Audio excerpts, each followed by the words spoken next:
Yo, we are live. Welcome in, everybody. Welcome, welcome. We are going to be, this is going to be the finale, hopefully, assuming we don't lose to the Elite Four champion of our Pokemon Ruby and Sapphire Hardcore Nuzlocke. So this whole stream is pretty much just going to be building our final team, and then taking on the champion in Elite Four. So, yes, before we go ahead and get started, I'm going to do a quick prayer, and then we can jump right into it. Heavenly Father, thank you again for another opportunity be able to do what I love, which is stream, and thank you for the free time that I have available for me to do something that I love every day that I can anyway. Thank you for making my trip home today safe and without any problems. Amen. Alrighty. Oh, let me pull up chat real quick.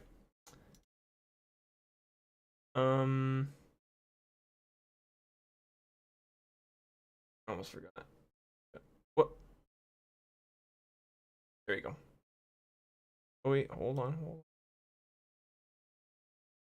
There we go. Okay. All right. Play the video. Elmo set a new world and let's go ahead and figure out what our final team's gonna be. Later in December, Batora got a 154 and then a 153. So level cap is going to be level 55. With no more as you can see, we got some training to do. In early 2011, Natoshan Elmo got a 151. Honey beat him back with a 150 before Natoshan. Let me pull up the Elite Four real quick. With a 149.49. Okay, so there's a dark type, ghost type, ice, and dragon.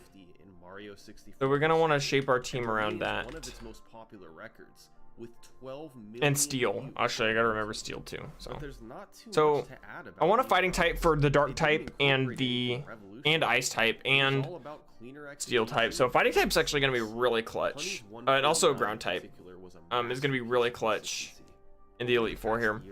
These runners have been pushing each other to now, mistakes and execute all the question is, do I want Machamp or Honey's 149 was viewed Breloom or both? Grass type's not going to be really useful, so I might not want Breloom. Active group that had transformed the way 120 star speedruns were done. The new tricks, the incredible movements. They just kept. Let's see. So dragon and ghost. We don't really. We could bring in Sharpedo for dark type. That actually wouldn't be the horrible idea. The world record down by 21 and Sharpedo could get an ice type move. Outside of Japan was competitive for the 120 star record. The last for the dragon type player was Dragorn back in 2006. Now 5 years later, that was still the fastest time outside of Japan. Okay, who are we gonna not want? We don't really want a grass type because it's not good against dragon, steel, or ice. So we're not gonna want. Been abandoned by the West. We're definitely not gonna want Rosalia or Tropius for sure. We definitely do not want these two. In 2010, on the team, a website called Speedruns Live became. And plus, if we're gonna bring in Breloom, then we're definitely not gonna want that, obviously. I think I'll bring out a Champ and Breloom. I think that's a good call. We definitely want Groudon. That's a no-brainer. And then I think we should get Sharpedo, honestly. So we can have a solid ice type. Well, we can also teach an ice type move to Swampert. But also, it'd be nice to have a dark type for the ghost type, because there's not really much strong against ghost, so I think that's our best bet here. And so that leaves us room with one more team member. Really good. I have no idea. We could try to. We could get Camerupt, maybe. Then again, Glacia has water type, so that's kind of risky. Oh, not a good idea. By mid-2011, through repeated races against each other, they all managed to get personal bests. We could do Crobat. Just a few minutes behind the world record. All three players were roughly equal in skill. What would that be good against? Every week, and it was a mix of. Crobat's not great against. But that Crobat's not great against the champion, but we have 3 Pokemon to deal with, 4 Pokemon to deal with Seal type. So I think we should do Crobat, honestly. The winner of the majority of these races. Oh, it's a solid mon. Yeah, let's do it. All right, this will be our final team. Ideally, I like it. Looks good to me. All right. 151.15 in June. Right, so the level cap is level 55, so this is gonna be a fun time to grind here. Every single day. His time started to approach the record shockingly fast. It took him just months to get times that took most runners. I'll give you the years. macho It brace. was exciting to watch him improve, and many were rooting for him. If he could pull this off, Where is it? It'd be the first record outside I know I have it Japan in half somewhere. a decade. And then on July 23rd, 2011, Unless I put it in the. happened. I might have put it in the Got a PC. Hold on. 149.05, a new world record by 44 seconds. Yeah, I did. Siglumic did one notable thing in this run that really exemplifies his playstyle. He chose to play Womp's Fortress early, right after collecting the first star. This was so he could go for a trick called Cannonless. You're intended to get the Blast Away the Wall star by launching out of the cannon, Wait, we should teach breaking fly. the wall, and revealing Zubat can the learn star. fly, right? However, it's possible to run at the wall from above, then No? ledge grab, which pushes Okay, Mario's I think hitbox Golbat- above where he appears. At the very least, Crobat It does. intersects with the star, and you collect it without having to get in the cannon. This trick is extremely Golbat doesn't get any You can run HM, it seriously? all you want, and Surely usually Crobat you can won't fly, get right? trapped. So, Siglumic chose to go for this trick very early in the No, run. evolution If he chart. missed it too many times, then he'd just reset, not having wasted too much time. In this new record, he got... Yeah, why does Cannonless Golbat and Zubat setting don't him get off fly, to a but great Crobat start. does? That's But weird. here's the weird thing. That's so weird. Beyond this, while the run was Alright, well, we're gonna have to fantastic, deposit a some who Pokemon. watched it felt it wasn't quite as impressive as the previous record. Siglumic made more mistakes, his movement wasn't quite as good. So we can have a That's what Flymon. you'd expect from someone who'd been running the game for under a year. But I mean, our his best place to time was grind is faster than probably the, normal. There was no denying it. Something wasn't adding up. Now, most in Japan respected Is Speed the, Demon Archive, and Victory when Road probably, Siglumic so we Run want to was posted probably to do the that site, first. They immediately took notice. But instead of being wowed by Siglumic's achievement, many of them were upset. And they had a good reason. I don't have a See, Surfmon. Siglumic didn't Or play Daimon, on I an mean. emulator, but he Either or, I also guess, didn't doesn't play matter. on a Nintendo 64. He No, let me look played at the map. on Okay, the we'll original deposit, console. This version was what many Western speedrunners a champ, I played on. guess. Doesn't really matter. It was cheap if you already owned a Wii, and easier than a Nintendo 64.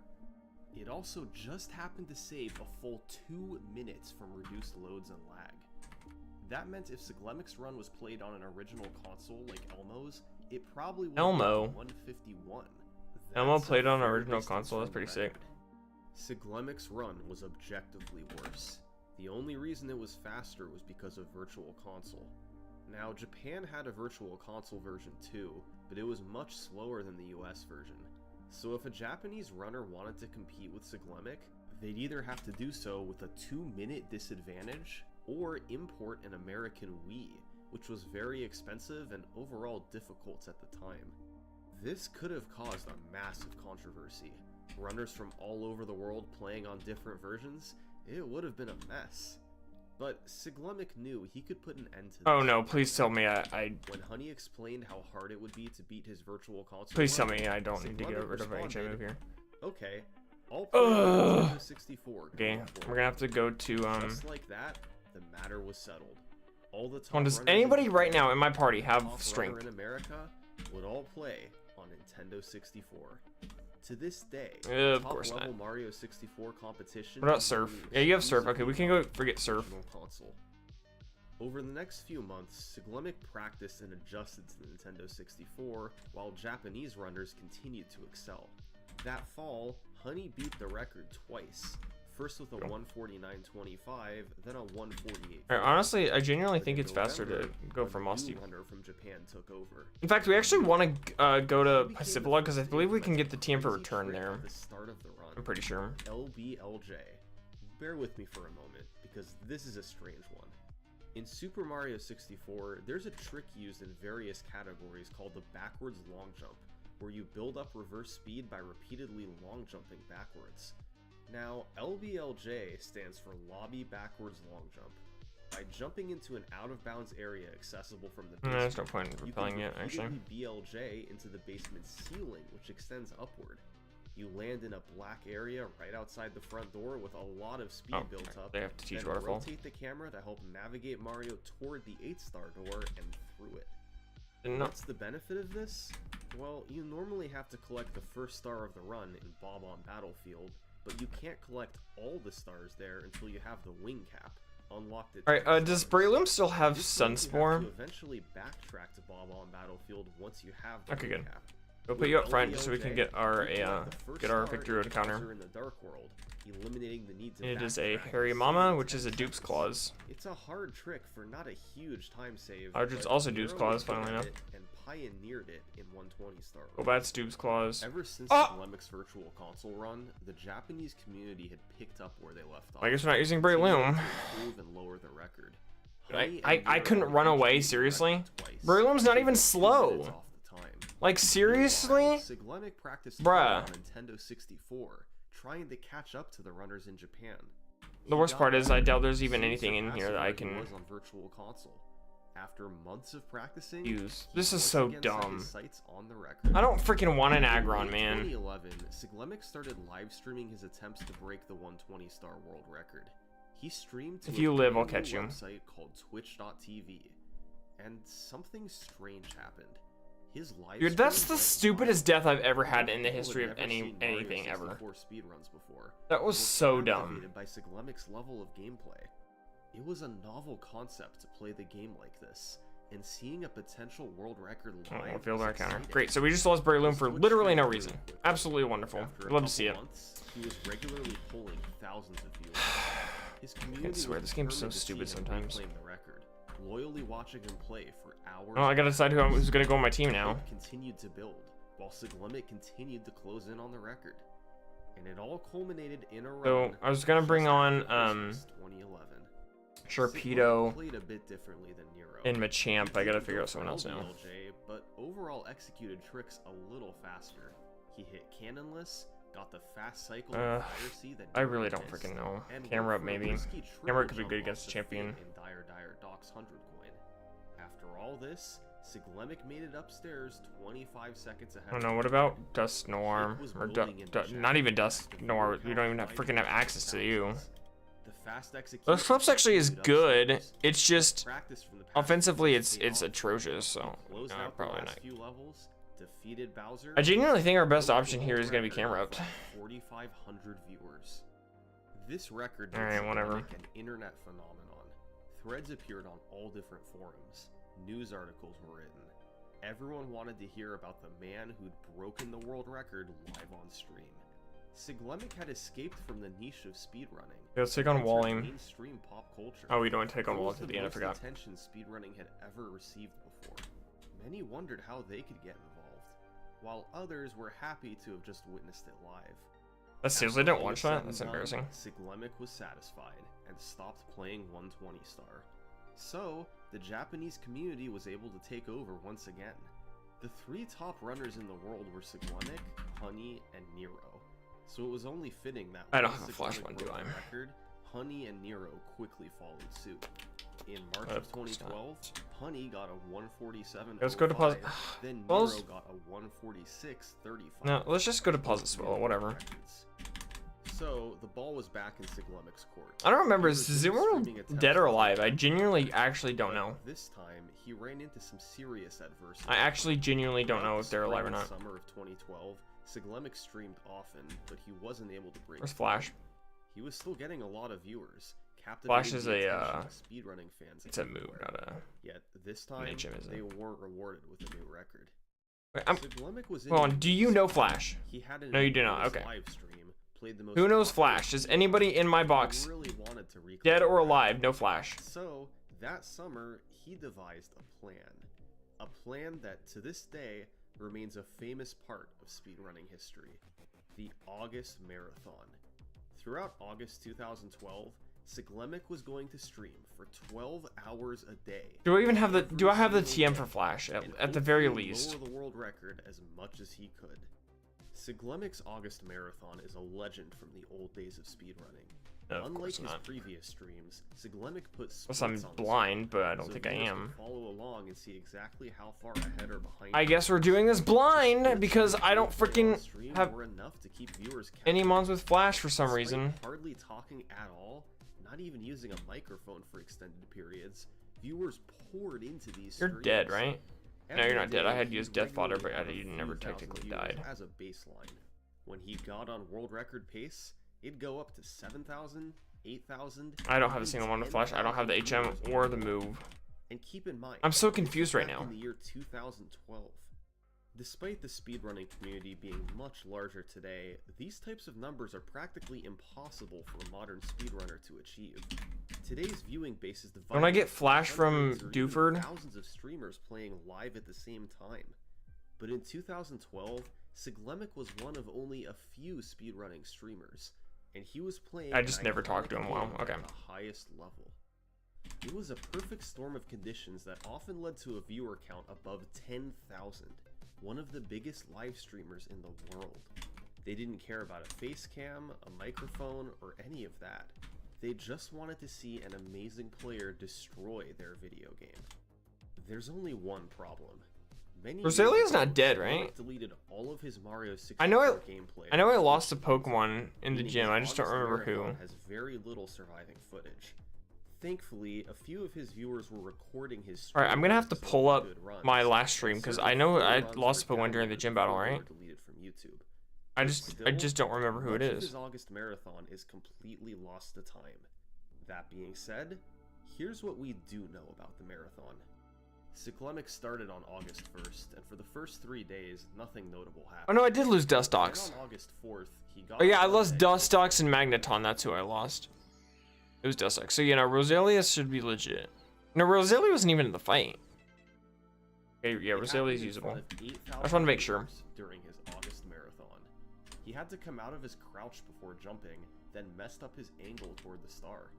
As painful as this was, Siglemic was at the top of his game, make sure. And with daily 12-hour streams, there was no doubt he'd get another chance soon. Okay, I couldn't remember. Sure enough, on day 5 of the marathon, he got another run on record pace. Not quite as fast as what he had yesterday, though. He made mistakes upstairs, but nothing catastrophic. And after 5 days, 60 hours of streaming, Siglemic managed to break through. Oh my god, that was really the world record.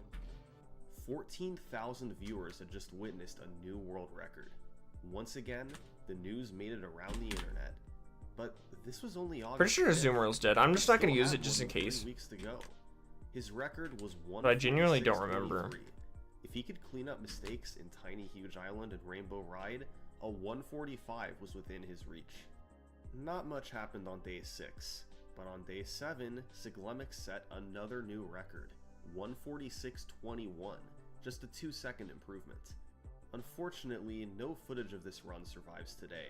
All we have are a couple screenshots from the end of the run, showing his splits and the chat that was popping off. The August marathon was already a huge success. In only a week, Siglemic had broken the record twice and had the attention of the entire speedrunning community. Still 24 days to go. The 12-hour streams continued, and just 2 days later, something genuinely shocking happened. The 145 was achieved by Honey. I don't remember which way we go. We go this. I think we go this way. Honey had been doing 120-star runs too. Not quite as much, but still several hours per day.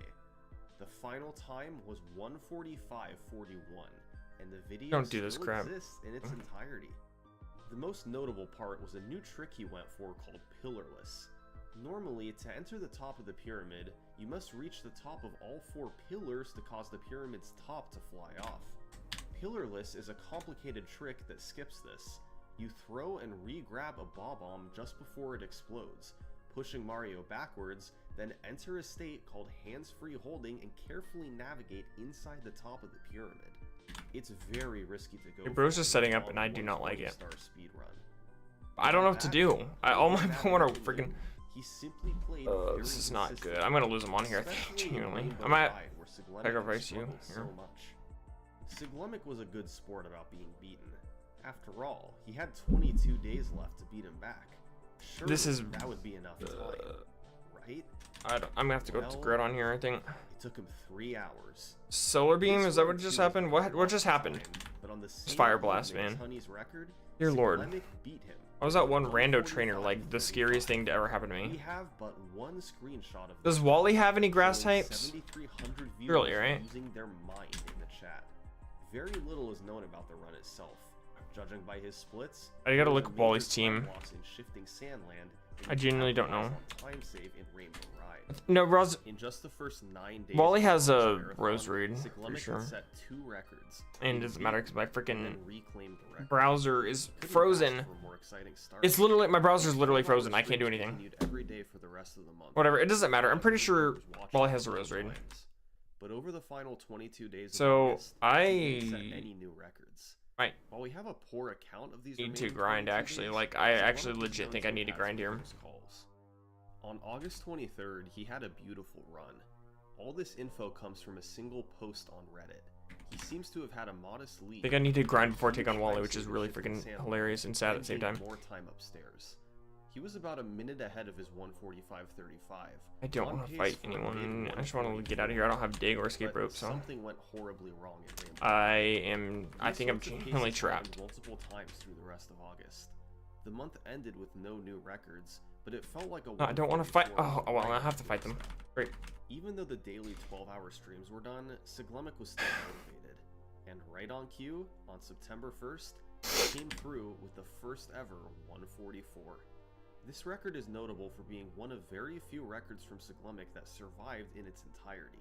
We can watch it from start to finish. And a pretty significant change in this run is Cyclemic's route through the lobby. He played Cool frick Cool you with your Mountain four later, star. then saved Jolly Roger Bay as the last level before going upstairs. This worked out well. I can't do anything to you now. Falling off the sub in dire docks, he opened up a Just 44 go for second Shadow lead Ball. over the record. He used the same route upstairs, which had been standard for quite some time now. Wet Dry World first, Okay, my followed by Tiny Huge browser Island, finally unfroze. Tall Mountain, and Snowman's Land. Then up to Tippy. Wait, does Groudon just have Sunny Day? Of these levels, Tiny Huge Island was a bit Oh, slow no, Drought. at times, especially on the 100 coin star. But the key to success in 120 star is consistency. I don't know where I am right now. I just Cyclemic want to get out of here, avoided man. any huge mistakes. It's what I he think did I think I genuinely have to fight that trainer if I want to get out. And once again, not. the record blew up online. Forum No, I don't threads, know. blog I don't know. posts, par for the course for Cyclemic. This guy captured the gaming community's attention like no speedrunner had ever done before. Every record was in front of thousands of viewers, and was heard by many thousands more in the following days. It really can't be overstated the impact Cyclemic had on speedrunning back in 2012. Through his August marathon and hundreds of hours of dedication, he'd achieved a 144 while making speedrunning more popular than ever.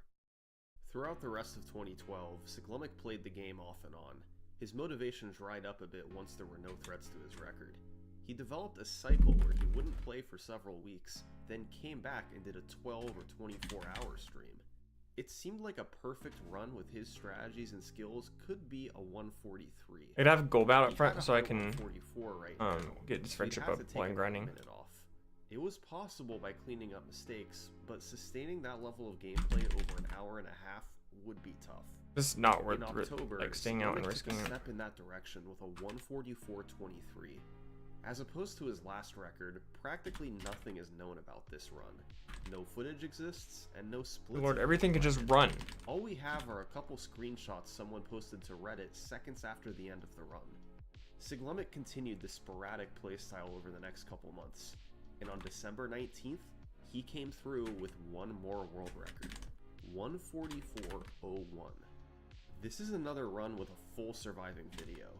His only significant mistake downstairs was when he messed up pillarless and died, costing him 25 seconds. Upstairs, he had a slow rainbow ride star when he missed the switch and then failed the backup. Those were his biggest mistakes across an hour and 44 minutes. If he'd only been 2 seconds faster, this would have been the 143. But it was still a really solid run, and a big cut off the record. This run finally satisfied Cyclemic. He was now ahead of second place by a I think I'm just gonna have to go ahead and grind His friendship here. motivation died down even more. He was the king of Super Mario 64. He had the notoriety, the name recognition, and of course, his records spoke for themselves. You're up front. When Actually, don't I have the suit though? 64 speedrunning, they thought of Cyclemic.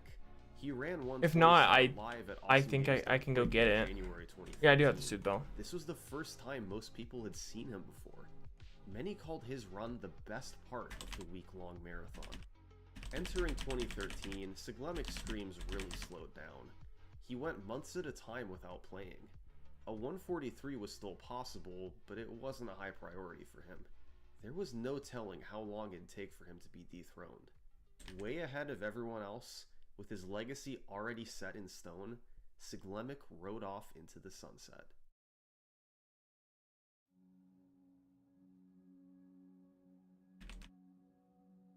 On August 18th, 2013, the Super Mario 64 community woke up to some pretty shocking news. A player named Hyacinth27 had supposedly just beaten Siglemic's 120 star record. The new time was 1:43:37, and he had streamed it live. The record was He had 140. never heard of this guy before, and now it seemed like he'd somehow beaten Siglemic to the 143. Supportive messages poured in. Even Twitch themselves congratulated Hyacinth. But how could this happen? What was going on? Well, while Siglemic got massive attention for his 120 star records in 2012, a group of runners was trying to get good in the background on Wii Virtual Console, which, as we know, would give them a 2-minute advantage. There was still no official ruling on Virtual Console runs, so they knew a faster run might be considered the official world record, even if it was worse played than Siglemic's runs on console. Over time, most of these runners gave up, but one kept going. Hyacinth. Throughout early 2013, he got good on Virtual Console. By August, with the built-in advantage, he was good enough to beat Siglemic's time, technically achieving the first 143 in Super Mario 64 history, and controversy erupted. Hyacinth was a very good player, but the footage showed he wasn't on Siglemic's level. He got some hard tricks, like cannonless and pillarless, but he had plenty of slow moments, and overall, his movement wasn't as clean either. The community was divided on how to treat this run. Some felt it was a legit new world record, and Siglemic should have been playing on Virtual Console all along. Others disagreed, and thought Virtual Console was its own separate category. It was a valid question. Do you prioritize original hardware, or fastest version available? There was no set way of dealing with it. How did Siglemic feel about all this? Well, he wasn't too happy. Here was this new guy, clearly not as good and with an inferior run, claiming world record based off a technicality. Siglemic could have been playing on Virtual Console too, but remember, he chose not to all those years ago so that he could be on equal footing with Japanese runners. Hyacinth did the exact opposite. He specifically picked Virtual Console so he could have an advantage. So, Siglemic devised a plan. He created a brand new Twitch account, Based Earn God. He stuck a weird looking timer in the top left. He booted up Mario 64 on Virtual Console. He distorted the colors to deliberately make it look horrible. He played copyrighted music in the background. And within hours, he beat the run that Hyacinth took months to achieve.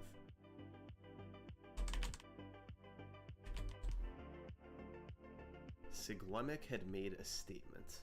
Wii Virtual Console was its own category. Nintendo 64 was the only legit way to run the game. Just like he'd done in 2011, it more or less ended the platform debate. The recognized world record was Siglemic's 144.01 on Nintendo 64, and to this day, nobody else has ever threatened the world record on anything other than an original Nintendo 64. After that curious saga was over, things went back to normal. Siglemic did attempts every now and then, but for the most part he left the 120 star record alone. He was tired of resetting over and over again early for Cannonless. It wasn't too fun. But finally, in early 2014, Siglemic started to get some legitimate competition. For the first time since Honey in 2012, somebody moved within half a minute of his world record.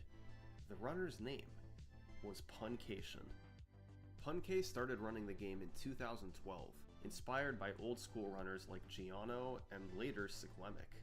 He began streaming in 2013 and steadily lowered his 120 star PB from the 150s to the 140s, gradually approaching Siglemic's level. This slow and methodical march downward culminated in a 144.30, the closest anyone had been to Siglemic in years. Punke's run had a particularly slow start, with a bad Womp's Fortress and Cool Mountain. But that just showed he had more time to save. The potential was there to get a 143. With PunK closing in, Siglemic ramped up his attempts again. He was so close to a 143. Just 2 more seconds and he'd be satisfied.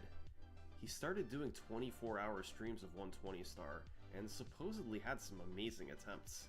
A Reddit post from March 18th details one run that was on pace for a massive record deep, but Sig made catastrophic mistakes at the end to kill it. This continued into April. Siglemic just couldn't beat his 144.01. Then on April 22nd, it was PunK coming through with another PB, 144.11, performed live in front of thousands of viewers. He was now just 10 seconds away from Siglemic. This run was also on 143 pace deep, but he died on Rainbow Ride going for the Lakitu bounce. Finally just fly now too. The red coins to get to the cruiser, but by precisely wall kicking and then bouncing off Lakitu, you can take a shortcut to get there faster. It's difficult, and PunK died going for it. Had he not, this would have been the first ever 143. Siglemic was on the verge of this slipping away. He'd been dominant ever since the record was a 146. It seemed like 143 would be his natural end goal, but now PunK had swooped in. And it might be too late. Determined to get the 143, he started up a stream the same day as PunK's 144.11. Just as usual, Siglemic played for hours, much of that time spent at the start of the game. But eventually, he got a run going, and it was evident that this time, he was locked in. No. Not today. He gradually worked his way through the basement. Hazy Maze Cave, Lethal Lava Land, Big Boo's Haunt. He made small mistakes, but nothing huge. Star after star went down. He eventually made it upstairs, exactly 1 second ahead of the record. Everything intensified now. He was entering the home stretch, but also some of the game's hardest levels. Despite this, everything went smoothly until he played Tall Mountain. Siglemic failed to enter the wall, and had to bail to another star. Not a huge mistake, but without splits he couldn't tell how bad it was. After, things went well for a while, but he had a rough 100 coin star in TikTok clock. He missed one single coin from a question mark block, and when he tried to chase it down, it had fallen over the edge. So, he had to go out of his way to collect more coins. After TikTok clock, Siglemic was 4 seconds behind the record. The 143 might still be possible, but from here to the end, Siglemic would need near perfection.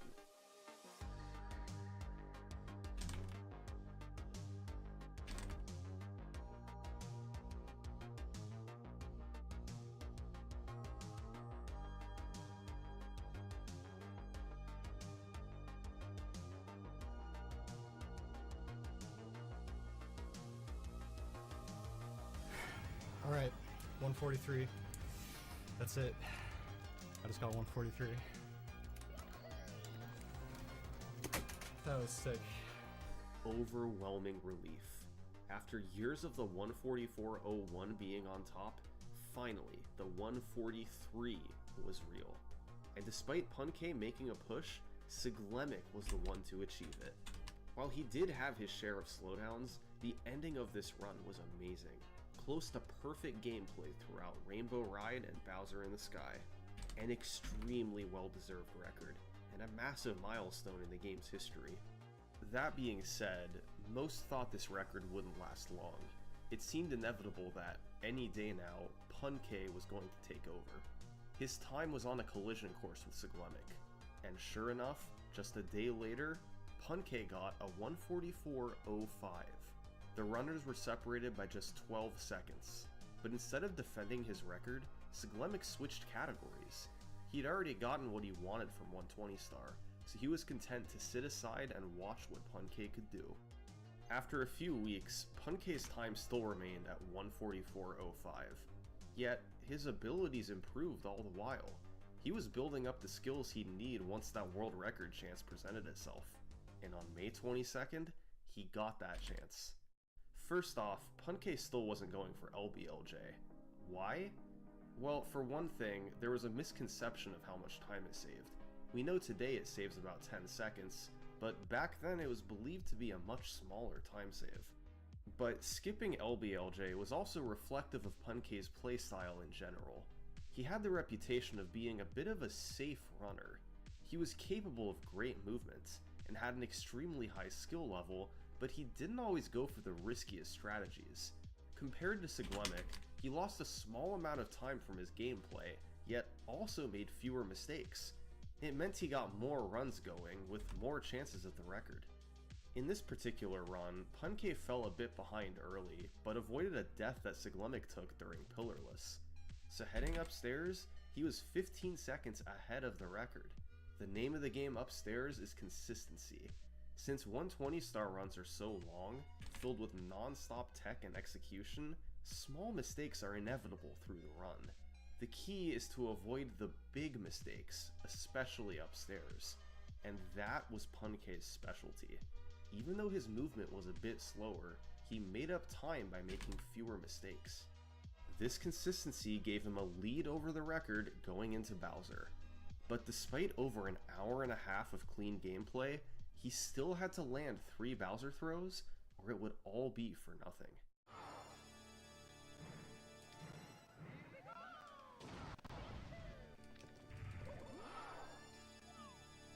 Let me see if I can get the lucky egg here.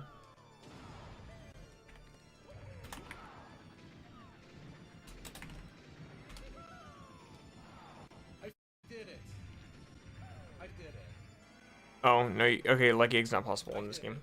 Good to know. Just wanted to make sure. The most prestigious record in all of speedrunning had just changed hands. This was the first time since Siglemic's August marathon that he didn't hold the world record. The community celebrated PunK's achievement, stunned to see a new name at the top. And it was well deserved. PunK had developed the best consistency that the game had ever seen. Throughout the summer of 2014, Siglemic and PunK raced each other regularly. They formed a great rivalry since they were nearly equal in skill, even if their playstyles were a bit different. But although he enjoyed racing, Siglemic had no interest in going for the record anymore. After so many years of playing, he'd done what he wanted with 120 star, and his motivation to lower the record was gone. So now, that meant it was PunK's game. Could he keep improving the record? The thing is, PunK hadn't been at this as long as Siglemic. Month after month, his movements and consistency got a little bit better. So, PunK believed that if he kept going, he could eventually make it to the next minute barrier.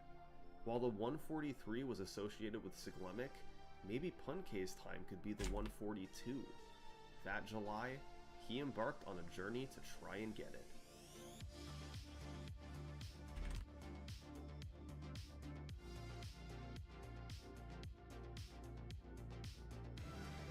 Nice dude, you did it.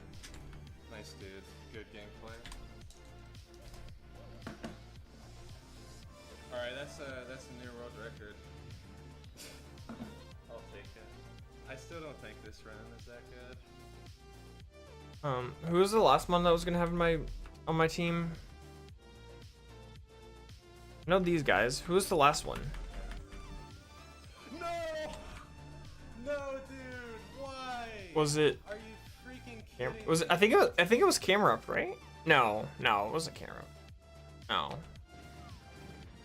Maybe. Who was my last team member gonna be? No! I'm so confused. It wasn't gonna be Rosalia. Dude. No, it wasn't gonna be Rosalia. Coming, PunK Oh. couldn't help but get frustrated.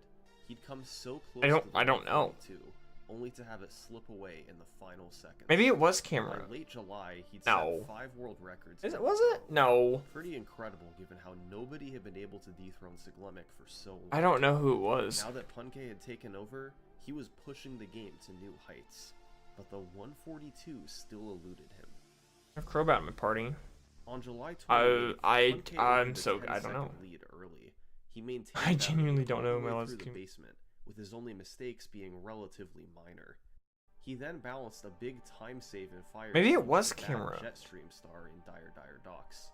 So he made it upstairs with a 16-second lead. Maybe it was camera up. I Pace was for gonna 142. train.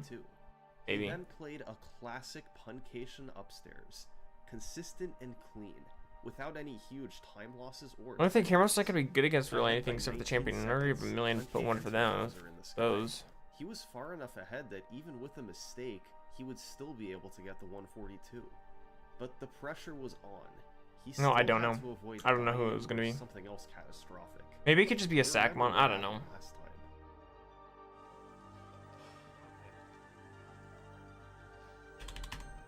What about Mawile? Okay, nice. I think I'm safe from dying now. I'm not gonna lie, I'm a little worried about Glacia. I want to get Pokemon to deal with Glacia. There's water and ice types. Oh my gosh! I swear, I swear. I can't believe this. I cannot Is there a believe this. Grumpig? No, Grumpig's. You're dead. Are you freaking kidding me? I think that just ended it. I think that just ended it. Okay, why did I don't know. I mean, I don't have really any good options actually this for explains what's going on. Glacia. While or the whatever the axle friggin' name is. It appears is to be Glacia, right? rotating around its center, its hitbox I could do actually Dusclops or I could do rotates Wobbuffet. Not either. So if Neither you're are great standing on options. the wrong platform and jump at the wrong You're weak to time, water. you You're run weak to into water. hitbox. You're weak to water and He didn't ice. You're weak to notice, and it ice. cost him a ton of time. Still, Grass maybe types are weak to there's just ice. enough room to eke out the 142. So I'd need one that's neutral. That was it. I think Mawile genuinely might be my best bet, honestly, and that's I really just sad. lost 142 because the invis wall just got me. Is Mawile's what's Mawile's defense? Like, are you kidding me? He missed it by just Or special few defense. seconds. Hitting the invisible wall twice would have been okay. Yeah, it's not great. But 3 times was too No, much. it's too mid, Couldn't man. have found a more disheartening. What about way to Grumpig? lose it. This was the sort of thing that might have haunted PunK for months. He could have been thinking. Yeah, about it Grumpig's every pretty time he thick, had a run actually. deep. Grumpig might be your best Never bet. quite been able to close it out. All right, yeah, we'll do PunK was Grumpig. getting so many chances and was improving. I believe I'm so doing much Grumpig as my that he final one, but powered like, through the pain. And just a you tell few me what's a days better later, one, like for he real. came back and finished the job.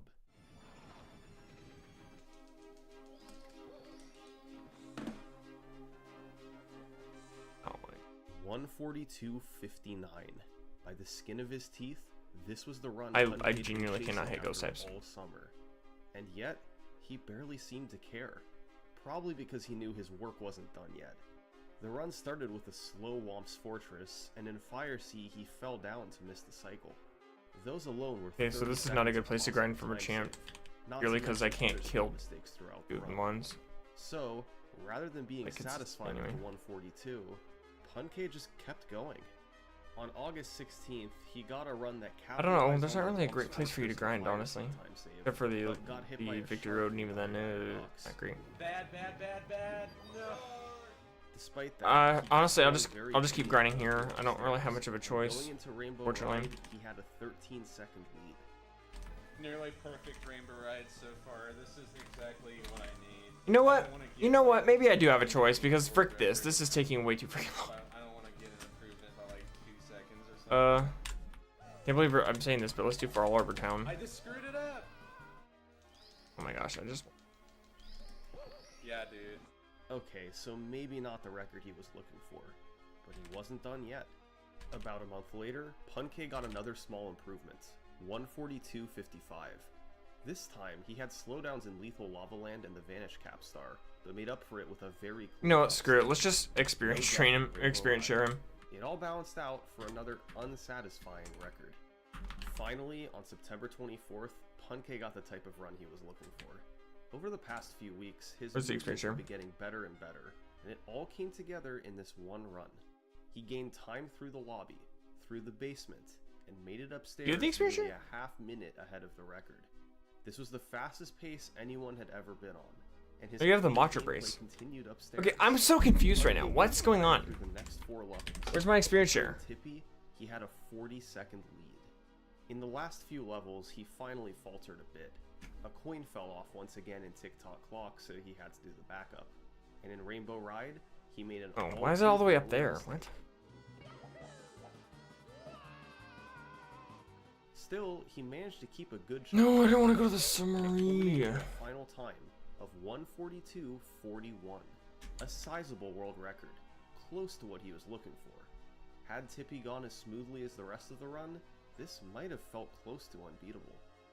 PunK was now more than a full minute ahead of Siglemic's last record. This was a similar level of domination to what Siglemic had had a couple years ago. PunK had done it through a combination of consistency and gradual movement improvements. He saved fractions of a second here and there on stars. That adds up to a decent time save across all 120 stars. PunK was the king. At least, until October 2014, when perhaps the biggest discovery in 120 star history was made. Alright, you're familiar with Cannonless. This trick was the bane of 120 star runners' existence. It was effectively random. Even if you performed it correctly, you just ran at the wall and hoped to collect the star. It worked around 20% of the time, and if you didn't get it within a couple tries, you were forced to reset the run. It was possible to get stuck in this loop for a long time, and top 120 star runners hated it. But in October 2014, it was Sockfolder to the rescue. Okay, Sockfolder is a legendary a level 45 Groudon just is getting destroyed by a level 40 Golbat somehow. What the frick? What did I just witness with my eyeballs, bro? I will make Like, for real. 100% Cannonless setup. And that's exactly what he did. After a few tweaks to simplify things, Sockfolder had invented a setup to hit Cannonless every single time. You grab the wall next to the plank and pull yourself up. Adjust the camera, then backflip onto the plank, punch once, hold down to grab the edge of the plank, then adjust the camera once more, pull yourself up, and hold down to run off the edge. If done correctly, you'll grab the star every time. There's several steps involved, but none of it's difficult, and it wastes only a few seconds compared to running at the wall. This was so huge for the speedrun.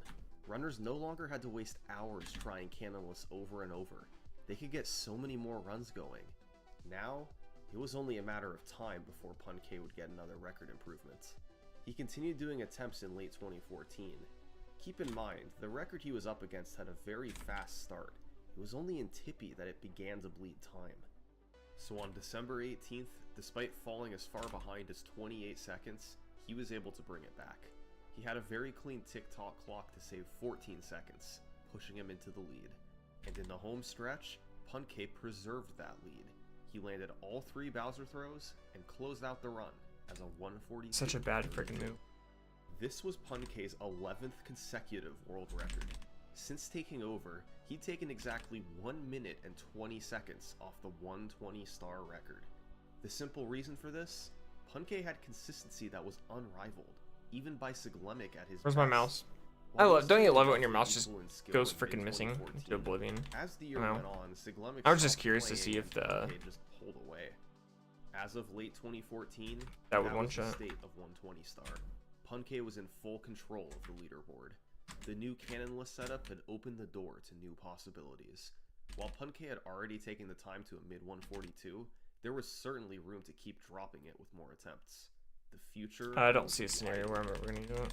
But to show you the next Not like chapter any of of the Elite 120 Four have star's slacking or history, anything. I actually want to go back a few months. Back to that period in mid 2014. Okay, not me just almost freaking losing my Swampert in the stupidest way possible. Dude, these Golbats are genuinely a menace, bro. Now, we know that Siglemic's world records have largely been lost to time. So frankly, the clip I'm about to show you from a random stream of his, it's incredible that it somehow survived. This was most likely from June 3rd, 2014, just a couple weeks after PunK first took the record from Siglemic. Sig and PunK were about to race each other, one-on-one in 70 star. The 2 best runners in the world going head-to-head, with thousands of people watching live. This was gonna be good. But then, right as they were about to start, a 3rd player joined the race. This player was a promising runner, rising up the ranks, but really nothing special yet. He was in 29th place on the leaderboard. Nobody was paying attention to this guy. Why would he join a race against number 1 and number 2?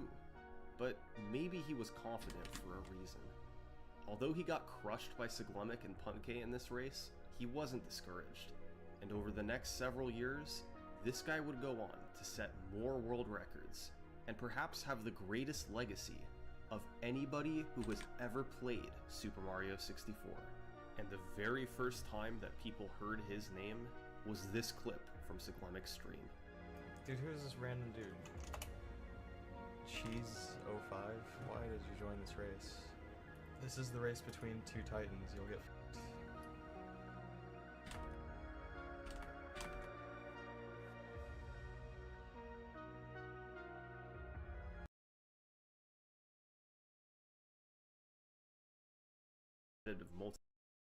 This video contains flashing lights that may affect viewers with photosensitive epilepsy. Viewer discretion is advised. Super Smash Bros. Melee. It's one of the most popular fighting games today. Of course, it's best known for its competitive multiplayer, but the game also has a single-player mode with different minigames. The most I don't know what just happened, but that's hilarious. Test, colloquially known as Break the Targets. It's pretty simple on its surface. You must break 10 targets through a course in the shortest time possible. Melee has 25 characters, and each one has their own break the targets level with 10 targets scattered around. The layout is usually tailored to the character's specific moves and abilities, sometimes resembling a level from that character's original game. Melee keeps track of your fastest time on each of the 25 levels, as well as your total time added up across all levels, known as your total high score. Players fell in love with Break the Targets when the game came out. Thousands of players spent hours on each level. They posted their fastest times online. Shortly after Melee's release in 2001, the world records on each of the 25 levels added up to about 4 minutes. And that number plummeted quickly. The community-wide total high score went down second by second, gradually getting closer to 3 minutes. By February 2008, the total high score was all the way down to 303.88. And then, things really slowed down. Over the next 10 years, 2009 through 2019, the total high score only went down by an average of 1/3 of a second per year. They went from lowering it 60 seconds in 6 years to just 3 seconds in a full decade. It was approaching a limit. Wow, I genuinely can't believe that didn't watch that, honestly. Optimized that they'd run out of time to save. After all, there were only so many options for going faster. As of 2019, the community-wide total high score stood at 3 minutes flat .87, just 1 second away from the sub-3 barrier. Yet at the current rate of improvement, it was unclear if they'd ever make it there. On February 15th, since records were so hard to come by, players in the Smash Stadium Discord talked about setting cash bounties to lower certain Break the Targets records. But then, SockDude threw another idea out there. What if they offered money for every frame of improvement, until the total high score came down under 3 minutes? Save State was the first to contribute, offering $10 per frame. Dude, we can solo train the Machamp. The only thing is, and from there, we're gonna have to switch out. SockDude and the #1 and #2 ranked players when we run into gold bats, offered $10 and at the end of the €10 world per frame respectively. And Zubats, I guess. Before long, there was a total of $1,658.90 riding on this, or roughly $31 per frame. Multiple Reddit posts were made, building excitement from Melee players around. Honestly, I might just run from on the challenge. Zubats. They're probably not worth my time. But for all the excitement around the bounty, there was also skepticism. These records had been optimized and nearly perfected over the last 18 years. To make it to sub-3, players would have to find a way to save 53 frames across 25 levels. It may not sound like much, but these were already 25 of the most optimized world records in all of video gaming. How do you save time when there might not even be time left to save? Don't. Just kidding, I don't know.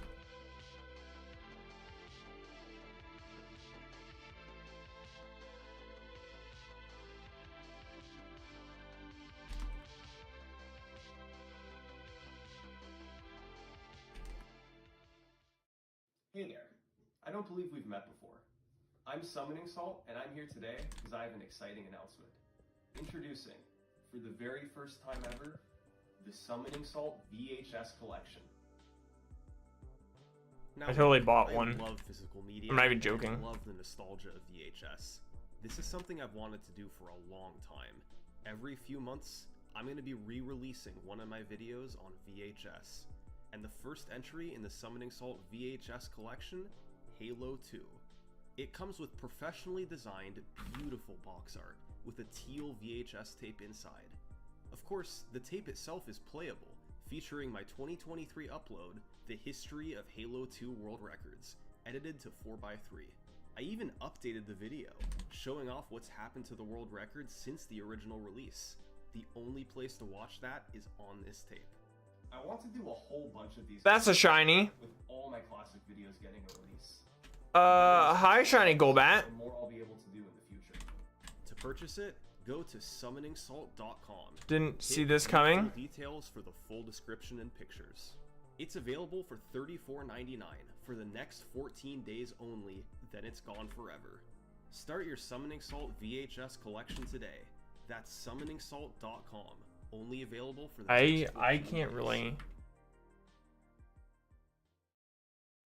safely catch this thing. February 15th, 2019. Unless I want to heal in battle. These are the 25 I'm gonna world count healing in records battle here. targets, along with the year they were set. Well, As you can let's be see, honest though. Am I they gonna were even each use just this a thing? few seconds long, No, and many probably have not. been standing for years. It's more of just something Some cool, were I set guess. not long after That I found a shiny. and remained unbroken more than a decade later. But I'm not gonna Start making use it progress on or the bounty. anything. Someone would have to break one of these. Who was I most mean, likely okay. to do it? It's not gonna be the first time I Well, found a there shiny were and I three don't tiers of really them. do anything about it, so. Tier 1 was the game's very best player. That's still pretty cool though. That's Sockdude and Moody. Including ties, Sockdude and Moody held a collective 18 of the 25 world records. They also had the 2 lowest individual total high scores, not far off from the community-wide total high score of 3.87. These 2 guys were the most likely to make progress on the bounty. The second tier included players who held 1 or 2 records but weren't on the same level as Sockdude and Moody.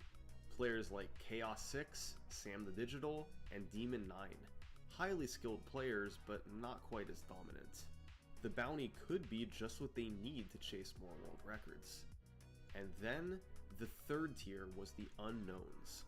Players who had never set a record, but with money on the line and the chance to be a part of something greater, they were going to do all they could to take even a single frame off of one world record. So you had the favorites, the underdogs, and the unknowns. Within days of the bounty's 3 for 3, let's announcement, keep it up. the community was buzzing. An activity level that 4 hadn't for been 4? seen in years. Yet, for all the excitement, there was a lot of work ahead. Someone had to kick off the bounty by breaking a record, and all 25 of them had many, many years of history. But as optimized and as battle-tested as they were, maybe some of the oldest ones weren't quite optimal. In over 12 years, perhaps something had been missed. Let's take a look at Donkey Kong. This was the second oldest standing record in the game, a time of 8.41 performed by Zampa back in November 2007. Zampa was one of the original legends of Break the Targets. At one point in 2009, he I don't know how held Harry or how half the Groudon's Break the still not Targets one-shotting. records by himself. I really don't. Now, a decade later, only one of those records was still standing untied. Donkey Kong in 8.41 seconds.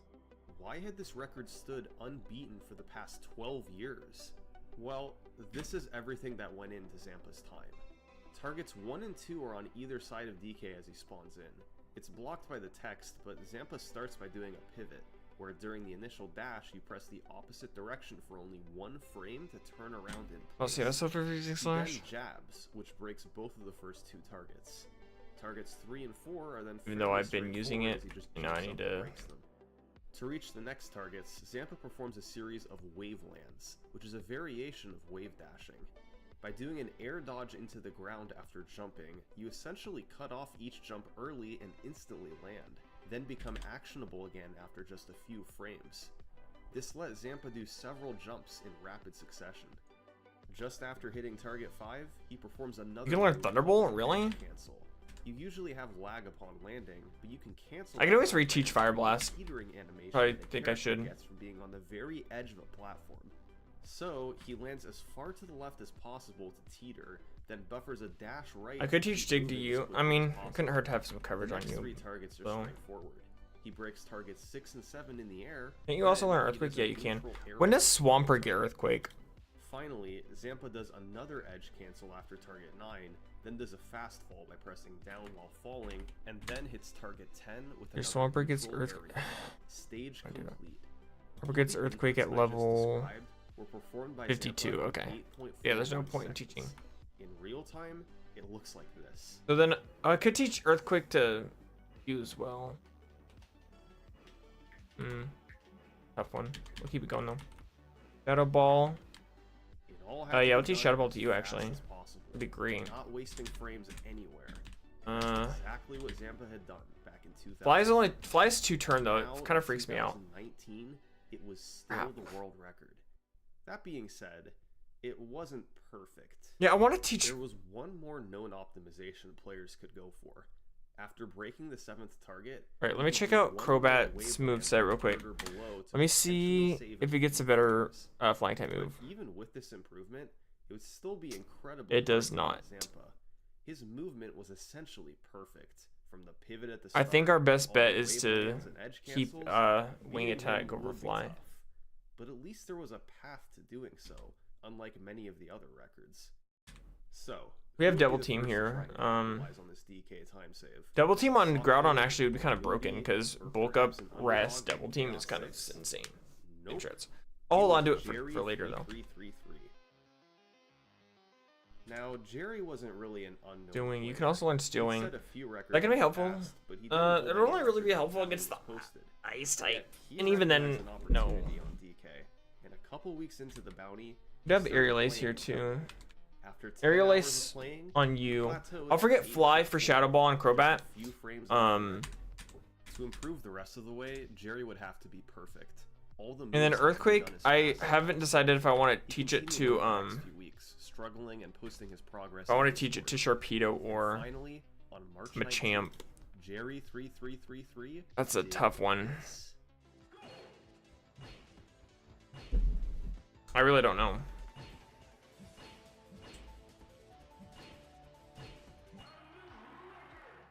You have Jerry 170 saved attack. exactly You have one frame 111. for Zampa. It was just enough to claim the first reward. I mean, to be of fair, the I'm higher round, level though. $31 to Jerry. I think we give it Took the to entire month Machamp. to get there, but Maybe we give finally Earthquake to made Machamp. progress, and Zampa's ancient world record was obsolete. Over, Now, I don't know. here's the crazy part. Body Shop's just not a Although great move at all. Zampa's record stood for 12 years. Jerry's new record But, only stood for a single day. On March 20th, it was Sockdude Get a getting better another fighting move. 1 frame improvement, 8.38. No, he does not. Sockdude used the exact same strategy as Jerry, but executed it just slightly Is there a better? faster. Hold on, can't I get the TM for Brick Break actually? In This sort of thing for years. It wasn't surprising. Can I get the he was TM for able to Brick pull Break through with in faster time. Jobless? So after Sure. a little over a month of the bounty, the first 2 frames had been collected. 51 frames to go. Where to look next? Well, some of these older records seem to have a bit of potential. So let's try another old one. Bowser. This record was also set back in 2007, just 4 days after the long-lasting Donkey Kong record. It was a time of 8.20 seconds. I can't remember if per it's player if it's only Omega Ruby and Alpha Sapphire or if it's in the original games too. He is the closest thing Break the Targets has to think it's- Matt Turk. From 2004 There we go, to okay. 2013, he set world records. We on definitely wanna 22 teach you Brick of Break. the game's 25 levels. He had insane. Because it's a great versatility, fighting move, jumping I from mean. character to character with no loss of skill. Many of his time stood for years, even over a decade, and players. What do I had teach no Earthquake idea. over though? Despite mostly being done by 2007, his Maybe a total low high kick? score still ranked 3rd in the world in 2019. Although In that huge length of time, maybe it was bulk up Sockdude honestly. and Do I Bowser. don't know if I realistically see myself using Of bulk up. Walmart 1's world records, perhaps his finest was his Bowser record of 8.20. Yeah, I don't know if I realistically Standing I don't only know. 11 years after it was set. And a big I don't think I reason why realistically see is myself a using bulk up. concept not found in most other levels. RNG. To break the first target at the start, you jump up No, only and for the hit it with a champion. flame. Each What would I use? frame Bulk up. So I'll Bowser's forget bulk up. randomly comes out at one of 65,536. Don't teach earthquake over body chop. Located between 35 and 55 degrees. Okay, Because of Bowser's positioning when you jump. because I still want to get Ice Beam for Sharpedo or Swampert. Who has a higher special attack, Swampert or Sharpedo? You have 116. You have 117, 127. Ultimately, you want to move left. In your lower levels. So yeah, we want to teach Ice Beam to Swampert, or not Swampert. He barely moved right at all, meaning he had to do a lot of restarting. Beyond that, you also need good flame RNG to break the third target, and then you have to deal it's good to get the team for Ice Beam. Hard enough, it's essentially random. You need it to knock you up to the left, and that's determined by extremely precise positioning with the control stick. You must hold specific directions on consecutive frames. It's known as smash directional influence. So, that's effectively 3 pieces of RNG in the first 3 targets. This was a daunting record to try and beat. But in early April, Chaos 6 started playing Bowser. Chaos was a 15-year veteran of Melee, but he'd beaten a world record only once before, Roy back in 2013. Chaos played for hours every day trying for the Bowser record, and took his time down to 8.25. Other players joined in, including Jerry3333 and Sockdude. But on April 10th, Chaos beat them all to it.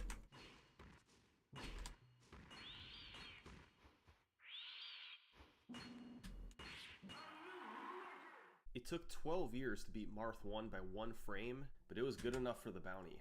He had a tiny lead after the RNG gauntlet at the start, then preserved that lead all the way to the end.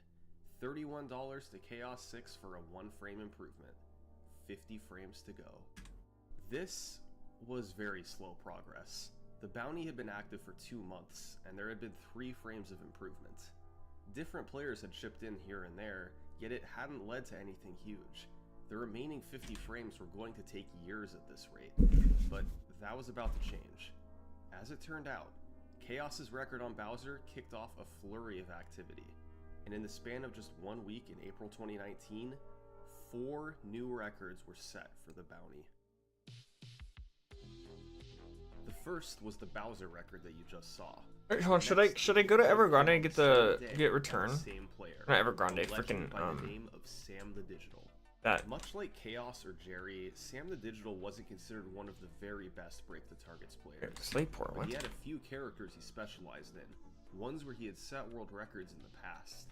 2 of those characters were Roy and Luigi, and on April 11th, okay, let's go ahead and give you the experience share. Improvements on both of them.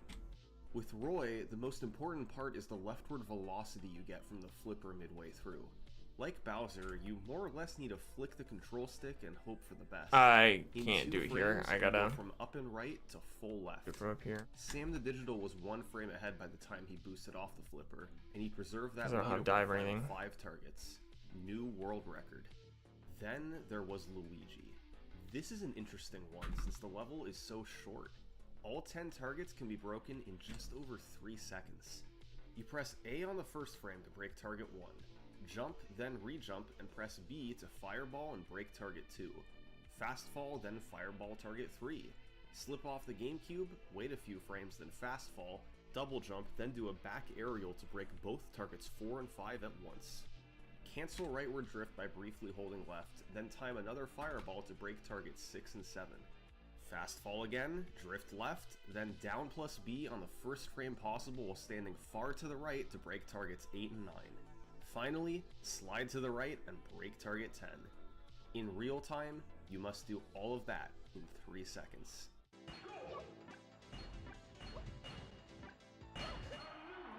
Now, the only way for Sam the Digital to save time here was to do everything frame perfectly. Every move and input on the first possible frame. And on the same day as his Roy record, Sam the Digital managed to save 1 more frame. Through 7 targets, he was even with the record. But Sam landed further left on the bottom, meaning he hit both targets 8 and 9 on the same frame. The previous record had to wait an extra frame for target 9 to move closer to him. That made it 2 frames across 2 fights, and $62 for Sam the Digital. Okay, we got the team for now. He didn't care about the bounty itself too much. He was just excited to see the community so active. Through April and May, a few more frames were saved. On April 16th, a relative newcomer named Mega Cortification saved a frame on young Link. This is a very unique level, as 7 out of 10 targets are broken by a boomerang. These boomerangs always travel at the same speed, so the only place you can gain or lose time is on the other 3 targets and your movement between boomerang throws. You throw a boomerang at the bottom, then at the top, after double jumping and grabbing a bomb, you must throw a second boomerang at the perfect angle. It has to bounce off this edge, then go behind young Link and hit the enclosed target.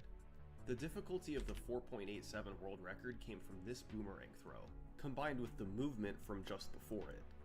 But on April 16th, Mega Cortification came through with a 1 frame improvement, thanks to throwing the second boomerang 1 frame sooner. Then in May, it was Sam the Digital who broke the Bowser record again, and this one was notable. It was the first world record for the bounty by more than 1 frame. He saved a whopping 2 frames on Bowser. The time save all came at the start, as he landed on the first platform 2 Whopper, frames ahead of Whopper, Chaos Whopper, 64. Whopper, He then broke Junior, the final double, 9 triple, targets in the Whopper. exact same amount of time. After a few months of the bounty, somewhat surprisingly, Sam the Digital was leading the charge, but it was still progressing at a snail's pace. These were all 1 to 2 frame improvements, with 45 frames to go. It would really be helpful if players could find a way to save a chunk of that time. Did any of these records have the potential for that kind of improvement?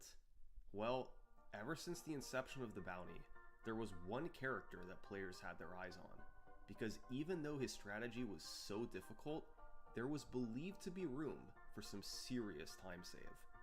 This is Fox. First, an epilepsy warning, as this level has flashing lights. For many years, the record on Fox's stage was stuck at 6.68 seconds by Zampa, set all the way back in January 2008. It was a hard record to beat for one specific reason.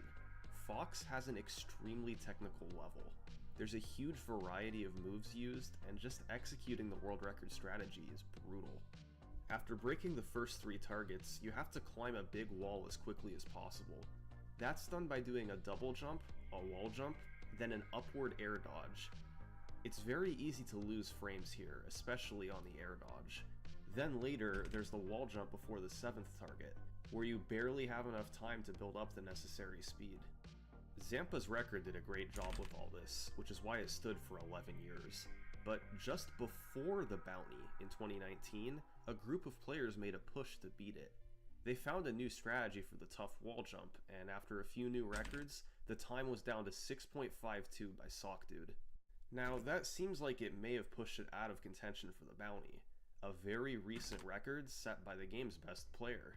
But if there was one person who had what it took to beat SockDude, it was Moody. Moody had been doing this for a long time. He was setting world records as far back as 2006, first specializing in Kirby before moving on to other characters. Now 13 years later, the only player ahead of him was SockDude. Moody thought he could get a little bit more out of the Fox record. The key was going to be how fast he could scale the wall at the start, and how effectively he could do the later wall jump. On July 20th, 2019, Moody did this. This was a 3-frame improvement to the world record, the biggest claim to the bounty so far. But he was actually a frame behind the world record after the climb. He made up a ton of time with his movement around the wall jump. So there was still room to go lower. And a few days later, he got one final improvement, 6.40, another 4 frames off the record. That made it a total of 7 frames shaved off in just 5 days from Moody. This is what happens when an elite player gets his hands on an unoptimized record.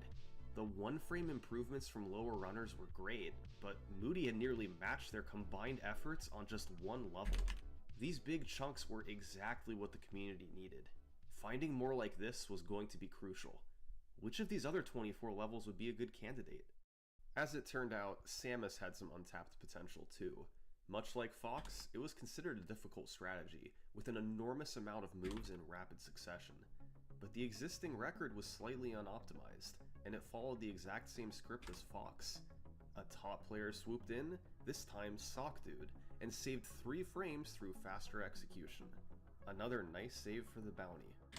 We're seeing a pattern. The underdogs and unknowns had chipped in here and there with 1 to 2 frame improvements, but Sockdude and Moody were taking it a step further. They were the 2 best players, and once they set their targets on an unoptimized record, it was game over. That was the Pokemon I taught. Ice Beam! What happened? With Sockdude Dude! and Moody on the case, Literally, what freaking happened? How did I die?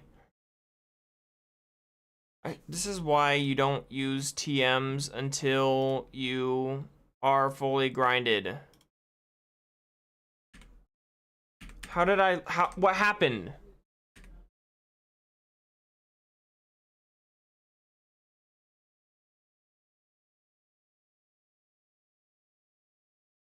Did I just get one shot with an air cutter crit? Seriously? No, I got confused, hit myself, and then got air cuttered. And I died in 1 hit. Dude, this sucks so bad. My team's already not that great. And then you take out one of my best Pokemon? Oh man, why? Why did it have to be? during the end of August and all through September, no Why players did it have to be Sharpedo? Why couldn't it have been Crobat or... Sockdude and Moody could play all they wanted. Dude, this sucks. You guys have no freaking idea how bad this sucks. 6 months of playing from the community, they were still 35 frames short. By October, it had been a month and a half since the last improvement. Dude, I don't have any good Pokemon, man. One more I don't have any good Pokemon. I don't have a single water type. in case of emergency. I might legitimately have to go out and get an encounter because all my Pokemon in the PC suck. They're so bad. All of them are absolute garbage. I don't have any good Pokemon. Another epilepsy warning for flashing lights in this level. The world Dude, record here was 7. why do I have to have 2 stupid deaths right before the Elite Four, dude? You know it was a good record. Here's how Jigglypuff's level works. You're essentially making your way through a snaking course, breaking targets along. I need to. After the first I need to go to places where that try to impede your progress. you must navigate around them.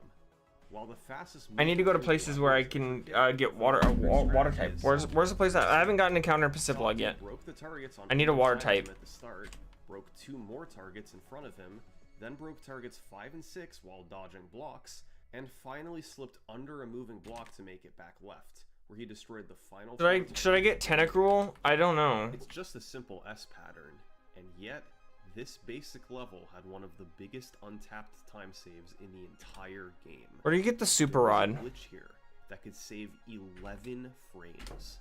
At the end of the second Hold corridor, on. if you slide off the Before I edge of the even- final platform just as a moving block is coming, you'll get squished between the 2 blocks. Once these blocks overlap each other, Jigglypuff gets pushed through to the corridor below. It's unclear exactly who discovered this clip.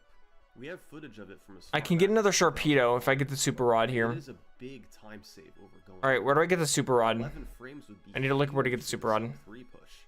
So why hadn't anybody done it yet? Well, to do the clip, you have to arrive early enough to slide off the edge before the moving block comes. And in the world record, the fastest known execution by the fastest player, Sockdude arrived at the That block in Lily 5 Cove. frames too slow to do the clip. If anybody could Right, no, manage not to Lily get there in Cove. time, they'd be able to give Lost the Steve here. bounty Okay. its biggest award yet. And that's exactly what Moody wanted to do. He had to find a way to be 5 frames faster than Sockdude. I don't know where the Fisherman's Obviously house is. not a task. To his surprise, he had several attempts that actually got the floor clip.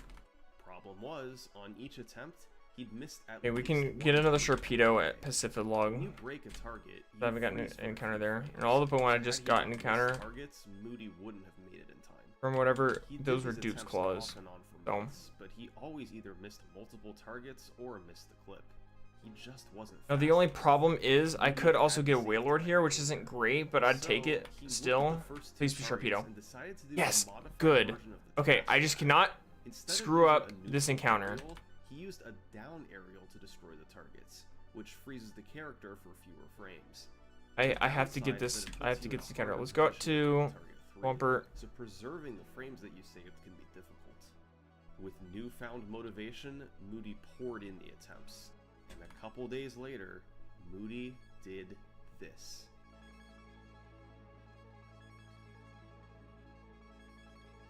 Where's my defense again? I gotta switch out. A 12 Oh my frame gosh. improvement to the world record. This was the biggest improvement. Now please in just don't breaking freaking world die. record Now in the thing is, 6 years. this is gonna be automatically worse because I But Moody still wasn't done. The next day, a don't player have named ice beam Bob on you was anymore, in so I possession. need to. I'm gonna have to You could do a teach reverse both it forward and area during the Swampert forward Blizzard. click I was already planning on to doing make that something anyway, but faster, potentially saving a few more frames. I want to do that for He the did Dragon more type attempts trainer. trying to save those frames. And on October 13th, Let's go to he Lily came Cove through here. with yet another world Heal, record. obviously. 5 more Probably not a bad frames idea. for a total of 17 frames saved on Jigglypuff. Moody earned over $530 and took out nearly Okay, half the remaining need bounty to go to the top frames floor. all at once. He was now leading the way to sub 3. No, not. With under a third of a second to go, there were a few options where players could go from here. They could keep looking Get for 3 more big improvements Blizzard like Jigglypuff, GMs. hoping to take big chunks off at a time. But another easier option was to simply clean up more recent records. The Samus world record, set just a couple months ago by SockDude, was a good example of this. It was a new record, but since Samus was such a hard level, SockDude felt there was room to optimize it further. That being said, It really sucks having to he learn a didn't have 70 the power chance to do so, move over and a Moody wasn't playing Samus either. So 100% accurate somebody move, else would but have you to know what? step up. It's time to talk It's. about I don't really have somebody much of a choice though. Although, in a sense, he wasn't really new at all. This is Mario 64 Master. Alright, well, whatever. Let's go Mario continue grinding, I 64 guess. Master was one of Break the Target's early champions. And I'm talking really early champions. Back in 2003, just a couple years after the game came out, he was one of the best Break the Targets players in the world, and a level that he specialized in was Samus. In October 2004, he set a world record of 8.18, a time that stood for roughly the next 10 months. But he gradually played the game less and less, and by 2006, Mario 64 Master's interest in the game had faded as he went off to college, got a job, and generally just got on with his life. It happens all the time. A world-class player simply moves on as their interests change. It's practically inevitable at some point. But what wasn't usual was what happened next. After barely thinking about Melee for the next 13 years, in 2019, Mario 64 Master somehow got a small kindling of interest in the game. He saw there was a bounty going on for sub 3 and rejoined the community of players. Despite years of inactivity, could he keep up with the likes of SockDude and Moody? His world records from 2004 were impressive, but they were surely far less optimized than what today's players were doing. Well, he got to work playing Samus, his best record from 15 years ago. Mario 64 Master learned the new tech and practiced to get his skills where they used to be. He brought a new level of discipline and focus that the game had honestly never seen before. He created spreadsheets that broke down every strategy in intricate detail, writing up exactly where they lost and gained time down to the frame. Anybody who had the fastest split of breaking a certain target, he methodically studied how they did it, trying to implement it in his own attempts. It was like a science experiment. Mario 64 Master put over 100 hours of attempts into Samus over a few months, and 15 years after his last record, in October 2019, he set a new world record of 7.77, beating SockDude by 3 frames. Then for good measure, a month later, he beat it by another frame. It's one of the best stories in the history of Break the Targets. How do legends from years past stack up against modern tech? Well, in the case of Mario 64 Master, he hadn't missed a beat. He's still setting records to this day. Players had now saved a total of 39 frames. They had 14 to go for sub 3. And I'll say right now, the next improvement for the bounty was a 4-frame time save on Peach. This is notable because Peach has the most storied world record of all 25 levels. So much so that it was detailed in a video by Practical Tasks. And to fully understand the significance of this record, we need a mini history lesson. For years, Peach's level had a straightforward strategy. Use an aerial attack for the first target, throw a turnip for the second target, and a parasol attack for targets 3 and 4. Then you take the top path to break targets 5, 6, and 7 before throwing a turnip and breaking the final 3 targets. players took turns optimizing this strategy in the game's early era, finding tiny ways to save time and improve their movement. It ultimately settled on a world record of 10.10 by Marth 1, set in 2005, considered an extremely optimized record. But taking the record under 10 seconds was too tempting. In order to do that, players had to use a new strategy. And what they came up with was mind-boggling. See, whenever you down plus B to pull a turnip, there's a 1 in 128 chance that instead of pulling a turnip, you'll pull an item. Of these item pulls, half will be a Mr. Saturn, 1/3 will be a bomb, and 1/6 will be a beam sword. This beam sword can be extremely helpful to a break the target's run, because it can be thrown almost twice the distance of a turnip. So normally at the fork in the path, you have to go up top to break those targets since a turnip won't reach. But if you pull a beam sword, you can take the low path while breaking the top targets with the beam sword. It saves an entire half second. The downside is that the pure odds of pulling a beam sword is 1 in 768, and that's on top of the execution needed for a world record. Players knew this strategy existed as far back as 2003, and they started going for it to get a sub 10. The record timeline is a bit murky, with several unrecorded world records, but the first person to get a world record on video with the 1 in 768 beam sword route was Joe Bushman, getting a 9.78 in August 2005. To get this record, Joe had to break the first 4 targets, then pray he won with the 1 in 768 chance to pull a beam sword. If he didn't, he had to restart. He'd get stuck in this loop for hours. Joe's record was one of the game's finest, and nobody tried to beat it for years. Then in 2012, Link's Dark Arrows went after it, beginning one of the longest world record chases in Break the Target's history. He pulled dozens of beam swords over hundreds of hours of attempts, compiling them in a playlist called Beam Sword Theater. These were all runs where he either got the sword at the wrong time, or simply messed up after pulling it. Lots of people saw these attempts, and became invested in his quest for the record. Link's Dark Arrows finally came through on March 13th, 2013, beating an 8-year-old world record with a 9.72. The record was then traded back and forth a bit between him and Hanky Panky, a competitive player who mained Peach. These players pushed each other to improve, and the record ultimately settled on a 9.53 by Link's Dark Arrows in June 2013. This was truly an incredible time.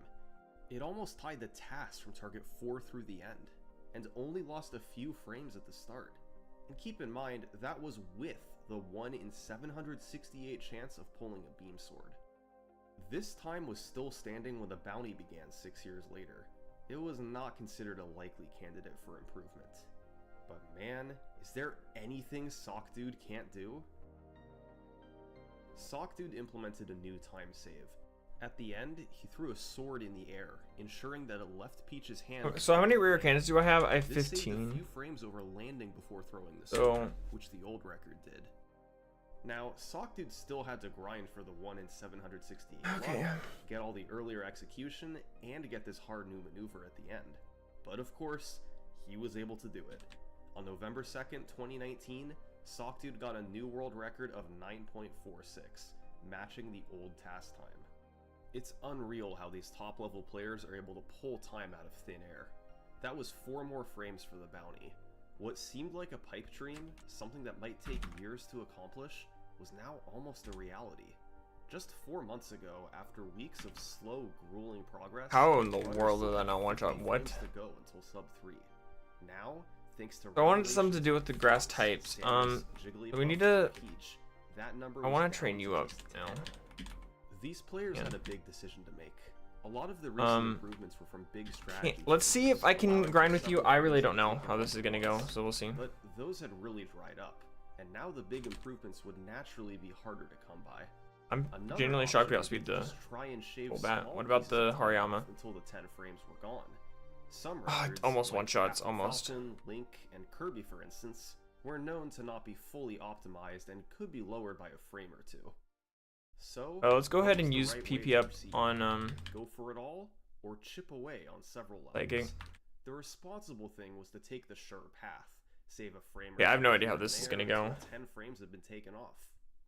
But nah. Okay, so Go big or go from home. now on, whenever I take on the Loudred, I'm going to Pikachu's world record was about a decade old. Set on use New Year's Day Call Mine 2010. first. It was performed by a player named Demon9. You might know him today. Yeah, you're just as gonna one have of to the straight up most not take on prolific those Zelda ones, but speedrunners that's of fine. all time, breaking world records in Wind Waker and Twilight Princess. But As long as bro can take on the 2010, Golbats, he was honestly, playing that's Melee. I'll The take it, level bro. He was best at was Pikachu. On January 1st, he set a time of 7.20, a world record so good that it was still standing. Look at all my 2 big years mons later. to level It 53. I don't want to get survived the likes of them to get Sawtooth, past that Woody, though. and everyone else. The record used the same strategy that had been used since just a bit after the game came out. It was pretty tough. There was awkward movement at the start, then after the first 5 targets you had to waveland, dash right, full jump, then up air to target 6 and 7. A lot of moves in rapid succession. On top of that, it was an optimized record. Demon9 left room for maybe a couple frames of improvement, but not much. So then why are we talking about this record? Well, because in 2019, Demon9 came back to Pikachu, and he found something big. See, for years there was known to be a faster method to break targets 6 and 7. Instead of jumping up and landing on the moving platform, you do an up plus B, a move that's broken Oh, into that was 2 actually legs. scary. You move horizontally to the right on the first leg. I didn't know I could run and then from perfectly Golbat, combo but your I'm control still stick not move going to up do and so. right on the Play second safe, but I completely forgot about allowing that. you to edge cancel on the moving platform above. The problem was the angle for the second leg. It had to be so perfect that it was practically impossible. These dots represent all possible angles you can hold the control stick. In order to get the edge cancel on the moving platform, you have this specific tiny window where you must hold the control stick. You'll notice it's not all the way on the rim. It's a tiny bit before the edge, making the exact position even harder. There was no way to hit this with any consistency. But in late 2019, Demon9 came up with a brilliant idea. Instead of going horizontal on the first leg and then diagonal, what if you switched the order, going diagonal first and then horizontal? This made things easier. The first leg, you could just pick a rim angle to get the right height. The second leg, instead of having a tiny range, you could now pick any x-axis range in the y-axis dead zone of the controller. It Yo, also Mr. makes the Tech edge cancel got up itself here, so I easier since you should have more be able range to on one-shot the Hariyama now. which is directly tied Generally. to how long you have to edge cancel. Okay, It really we're just was a looking like huge gaming. discovery.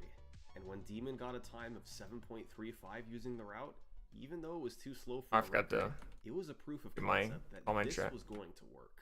And not only was it faster, but it could potentially be enough to end the bounty on its own. This was the path to take the total high score under 3 minutes. And although there had already been a burst of activity for the bounty, there was about to be an even bigger one, as we were going to find out who would get the glory of finishing off the sub 3. Moody and Sockdude were the obvious candidates here. Mario 64 Master and Sam the Digital had a chance. But also now, there was Demon9. He'd found the new strat, and he was the record holder. Maybe he could pull it off first. The current record was 7.20. We need 7.03 for sub 3. Over the following Let's just see days, how there Golbat was a huge rush does to try here. and get it. Many players threw attempts at it, hoping to be the one to break the sub 3 barrier. Yeah, obviously, Crobat should do better against Golbat than Golbat, obviously. We just have to be careful about them crits and confusion. Don't one-shot like I was hoping, which kind of sucks, but... Just a 1 frame improvement, yes. So I can grind Crobat. All over compared to the previous. I just gotta play it really The new freaking strategy safe. saved so much time that he made up for it. It came exactly 10 years to the day after his previous record. This new time was set on New Year's Day 2020. As usual, the congratulations poured in, this time with a big sense of anticipation. The bounty wasn't done yet, but everyone could tell what was coming. 9 frames to go. Yeah, you can't do anything. The community-wide scramble continued, but the very next day, it was Demon9 coming through again, this time with a 7.10. It was similar to the last record, but with a slightly faster start. It saved 5 more frames. 4 frames to go until sub 3. Demon had all the momentum, but either way, clearly something Yeah, no, I amazing don't see was about to a scenario where I'm ever gonna use The that. past 10 months were about to reach their conclusion. And later the same day as the 7.10, another world record was set. One shot?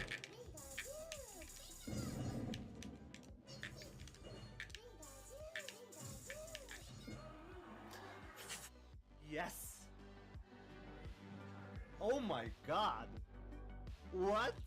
What? Oh my god. Oh boy, wow. That's great. We got it, guys. That's it. Moody was the most fitting player to finish off the bounty. He was one of the original sponsors of the bounty, and had claimed more bounty frames than everyone else put together.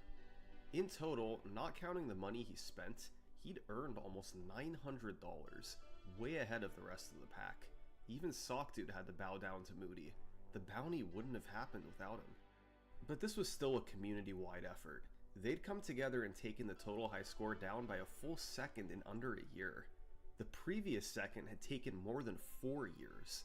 These were some of the biggest world record cuts in ages.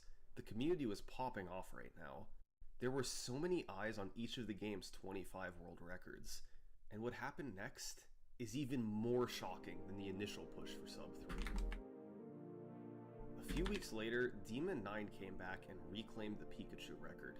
The next day, Sam the Digital broke the longest standing Break the Targets record, Captain Falcon from 2006. A week later, Sockdude took another 2 frames off the Pikachu record. And then, Sam the Digital took a frame off the Link record and 2 frames off the Kirby Yeah, I record. have no idea why in the In just Warlay. a few weeks after the bounty's finish, another 8 frames had come off the total Okay, good, high because I score. didn't. The bounty had Oh, my dear. revitalized the community. The momentum was still going. That was nothing compared to what happened in late February. I don't know how that didn't one shot. What the All frick, centered man? around the Ice Climbers level. Jerry3333 and Moody found a way to reorder some moves and save a full quarter of a second. And then, the community worked together to utilize a task strategy called the Early Cloud. The key was to break the first target with a neutral B, allowing you to reach this cloud on the left instead of one on the right, and make it up the level faster. How much faster? Well, thanks to the Early Cloud, over the next few weeks, Break the Target's players took 91 frames off the Ice Climbers world record. The entirety of the bounty was just 53 frames. Timing is a funny thing. Had the Early Cloud been discovered just a year earlier, there wouldn't have been a bounty. No big push for sub 3. It would have instantly been over in one level. There may have been no revitalization of the community, no return of Mario 64 Master, and no record spree from Sockdude and Moody. Instead, Break the Targets was completely revived. By March 2020, the total high score was down to 257.93. That was now 3 seconds taken off in just a year. The previous 3 seconds took 9 years. Today, the total high score is all the way down to a 253. There are several new records set every year, oftentimes multiple in a month. And if the bounty never existed, there's no telling where we'd be. What's the point of this story? Well, in speedrunning, it's not really about the records. It's about the journey. And nowhere is that more evident than in Break the Targets. Thanks for watching. Well, I don't know what to put on now. We've watched like every single summoning assault video. I'm not even joking. Over to room 2 to grab the room 1 key, unlock room 1 to grab the control room key and the self-defense gun, and then head over to one of the most difficult sections of this game, the Aqua Ring. By pushing around a bookshelf in room 2, we can expose a ladder that leads down to a hallway where we shove around more to make it to the Aqua Ring walkway. This room consists of a large circular walkway around the outer edge of the room, connected to a small ring walkway in the middle. In addition to just being a big room, it's also full of water, forcing us to move at an even slower speed. And to make it even worse, there are 3 enemies that roam around known as Neptunes, aka sharks. 2 of these sharks are normal. They have 1000 HP, which is around double what a zombie has, and will swim around the player. The first time they pass, they will do nothing, but the second time, they will bite you, dealing 31% of the player's overall health. As bad as those 2 sound, they aren't even the hard part. As I mentioned, there's 3 enemies in this room. The last enemy is the giant Neptune. It can be seen swimming below the middle platform, it cannot be killed, and if the player spends too much time crossing the walkway, they are insta-killed by its attack. My first plan for dealing with this area was just to put my head down and start walking. I'll let you guess how well that went. Yeah, unfortunately, I can't just bullshit my way through this one, so let's focus on one thing at a time, starting with the 2 basic Neptunes. Back when I introduced them, I did say that they have 1000 HP, which means they're killable. However, they aren't as easy to kill as zombies. For example, if we shoot a zombie with Jill's shotgun at close range, it does around 1000 damage, but the same distance shot against a shark will only do around 300 damage. Luckily, the sharks do receive a pretty heavy nerf as a result of their higher defense. If we hit them with a close range shot, they will retreat instead of attacking. So by walking until the shark cutscene, standing still, and only shooting when they get close, we can get rid of 2/3 of the problem using about 8 shotgun shells. Perfect. Now the walkway is completely safe up until the point where we run out of time and get insta-killed. To best this shark... Ain't no way I just missed Blizzard 4 times in a row. If I have that kind of luck during the freaking First off, if we take a look at the Elite Four, I'm screwed. 4 Blizzard misses in a row? What are the odds? Like, seriously. Although, if we take a look at the shark's animation, we can see that it will only attack from open spaces. Meaning, these 2 points where the bridge connects to the outer and inner walkways are safe from the shark, since all possible attack angles are blocked off by a platform. There we go, that's 2 shark-proof spots, which should be good enough for positioning. Now it's time for our timing. As I mentioned, the big Neptune can be seen circling underneath the middle walkway, and as useless as it seems, we're gonna exploit this. Because the shark's attack and swimming animation doesn't transition, they made it so the shark will only attack when not visible to the player, or else it would just teleport from swimming to attacking. So by sitting in the safe spot of the middle platform and timing it so we begin the walk to the exit right as the shark enters the field of view, we could theoretically have just enough time to reach another safe spot at the exit staircase and make it past this room. Now it's time to actually do it. Or that they just don't bite me.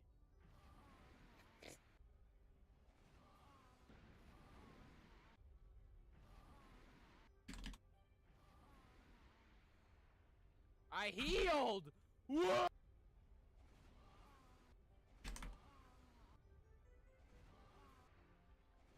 No! Brother! No! No, see? Okay. Oh my god, why he wasn't there? Because when he's up, he's doing like, oh, I'm a big scary shark guy, right? But when he's down, he's like, oh, I'm about to jump at your ass. Bro, I couldn't even see anything. Bro. Oh, brother. Okay.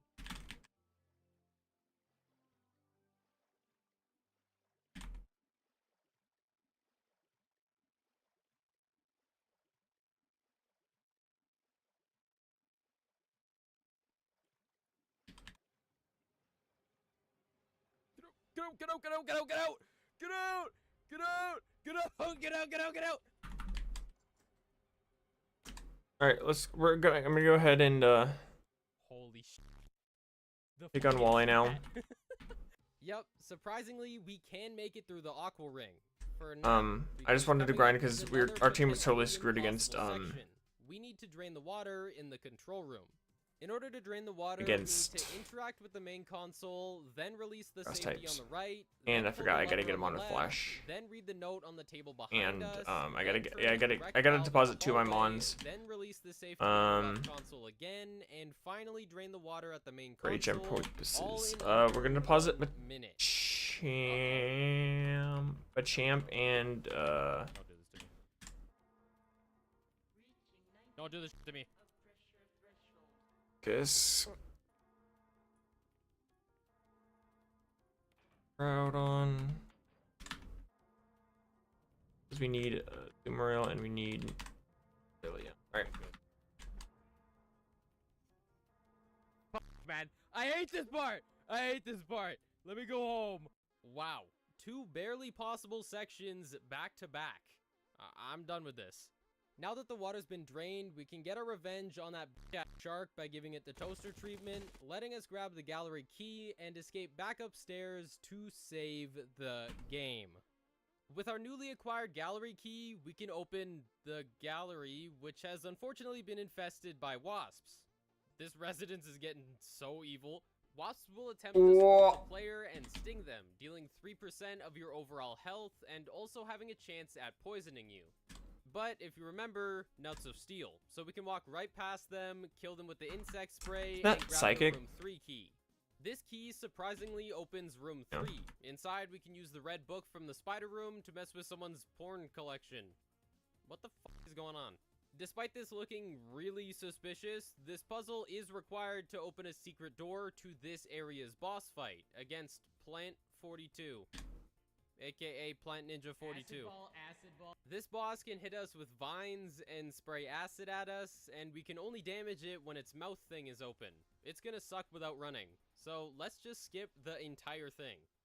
By looking at the pool table in the rec room and lighting some candles around the room, we can figure out a code to unlock the medical room door inside the gallery. Inside the medical room, we're given a bunch of different chemicals, and instead of Breaking Bad, we can use them to create something known as V-Jolt. This can be used down in the guard room that's connected to the newly drained aqua ring, and needless to say, Plant Ninja 42 is not a big fan of the V-Jolt. So, by using it on the roots and returning back to the boss room, we instantly trigger a cutscene Okay, so yeah, this where is full Barry circle. just kills the thing for us. As a reward for our bravery, we are given the helmet key, meaning the evil residence has been bested and it's time to head back to the mansion for some more shenanigans. On the way back to the mansion, we do the usual dog assassinating and snake walk until triggering a cutscene in the dark corridor, because this marks the spawning of new enemies known as hunters. These hunters will now spawn in all of these rooms. They have between 1000 and 1500 HP and can deal a range of damage, either 21%, 31%, 42%, or just straight up insta-killing us depending on the attack that they do. I'll be honest, there is no way we are baiting these guys. Whenever we come across one, they are catching a grenade straight to the face. Although, the initial one that spawns can be dodged by taking an alternate route to the main hall, by instantly moving to the gallery and going backwards through the graveyard. The first thing we need to do back in the mansion is use our newly acquired helmet key to reach the mirror room, because inside is an item known as the jewelry box, which we need for later. To open said jewelry box, we need a jewel, which is found inside the treasure room just above the western storeroom. There is another violent Mike Wazowski in the storeroom hallway, but we can take it out using 1 acid round and 1 pistol shot. And just like that, we're practically done with all the mansion chores. The only thing left to do is grab the 2 last books. The first one is located upstairs in a locked room along the east wing stairway. To get there, we need to kill another hunter, but again, it's not a big deal. There is a problem, however, with the next room, as it requires us to push this statue into this slot while the walls close in on us. More specifically, the walls will close whenever the player enters the puzzle, and will only retreat when the player presses a button on the opposite side of the right wall. To assist us, we can push the statue all the way down the hallway as it blocks the walls from fully closing in. Although, I'm just gonna rip off the band-aid, this section is impossible. This room is mandatory for game progression, there's no glitch to skip it, and it's barely possible to do while you're running. To put this into perspective, Jill's max running speed is her fully healed run, where she moves at 305 map units per second. Her max walking speed is her injured walk, where she moves at 124 map units per second.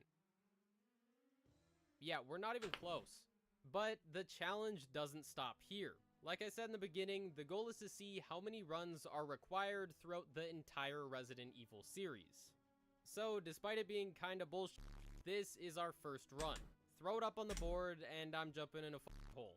And there's spiders in the hole. You know what? The challenge is over. I didn't even need to read. Why did I read? How is he already there? Nah, I'm lying. There's a conveniently placed elevator down here, which we can take to the 2nd floor to grab a battery for later. Looking at the checklist, there's only one thing we need to do before we leave the mansion for good. We need the last book. It's hidden upstairs in the library, guarded by the thing that took out my, acquaintance Richard. It's time for the yawn fight. Sadly, we can't just walk away from this one. This time we actually need to fight him. Yawn 2 has a total of 4,000 HP and will do 31% of our health bar on basic attacks and 35% on a finisher. Luckily, we've been pretty good with not wasting ammo, so this fight is pretty free. We can immediately hit him with the self-defense gun we got earlier. Triple to protect. deal 1,000 Absolutely amazing. You love to see it. Then do the rest with shotgun bullets, as they will always land for 500 damage, regardless of how far away we are. And done. No dodging required. We grab the last book too once it's been knocked off the shelf, and now it's time for some side quests before we get out of here. One is to complete the gem box by combining it with the red gem to get the emblem key, which we use to get the metal object. And side quest 2 is to unlock the magnum by doing the fish tank puzzle upstairs to get the wind crest, and use it in the courtyard to solve the gravestone puzzle housing the magnum. We're not using either of these yet, but they're basically going to be required to end the game. With the checklist complete, it's now time to give in to the insatiable yearn for the mines. I've always wanted to be a miner. That just, like with an E. Unfortunately, Minecraft gave me a false idea of what being a miner actually entails. There's no mining diamonds, we're just robbing dead bodies. This guy is Enrico, and he's only recently dead. And by recent, I mean we watch him get shot. Jill just has the spatial awareness of a spaghetti squash.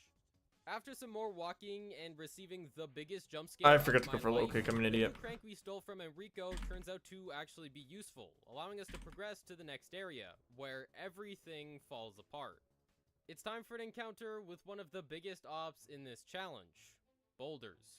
In the next room, named Boulder Passage 1, the player is required to destroy some objects blocking the door to the next room. To do this, they must walk up to the boulder and trigger a cutscene before running away to not get crushed. You can probably see the glaring problem with this. I can't run.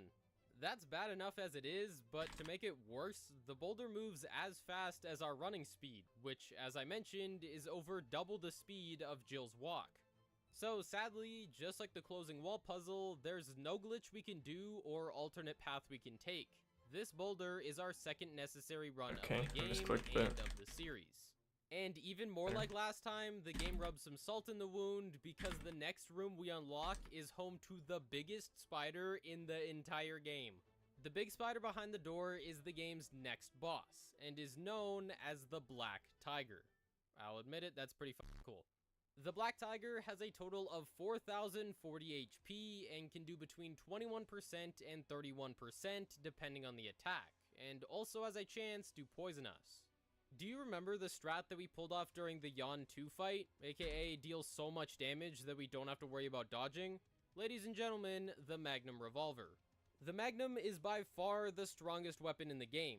Against the Black Tiger, a pistol will do 252 damage, a shotgun will do 580 damage, and the Magnum will do 1,200 damage. So by entering the fight and immediately holding down shoot, we can kill it using only 4 shots. However, we need the Black Tiger to avoid doing its charge attack immediately, and instead do its poison spit attack as late as possible, aka we need a long shake. After a couple resets, we can get the best possible run and defeat the Black Tiger, suffering minimal injuries. Breaking out of the boss room, it's time for Boulder Passage number 2. This is nothing like Minecraft.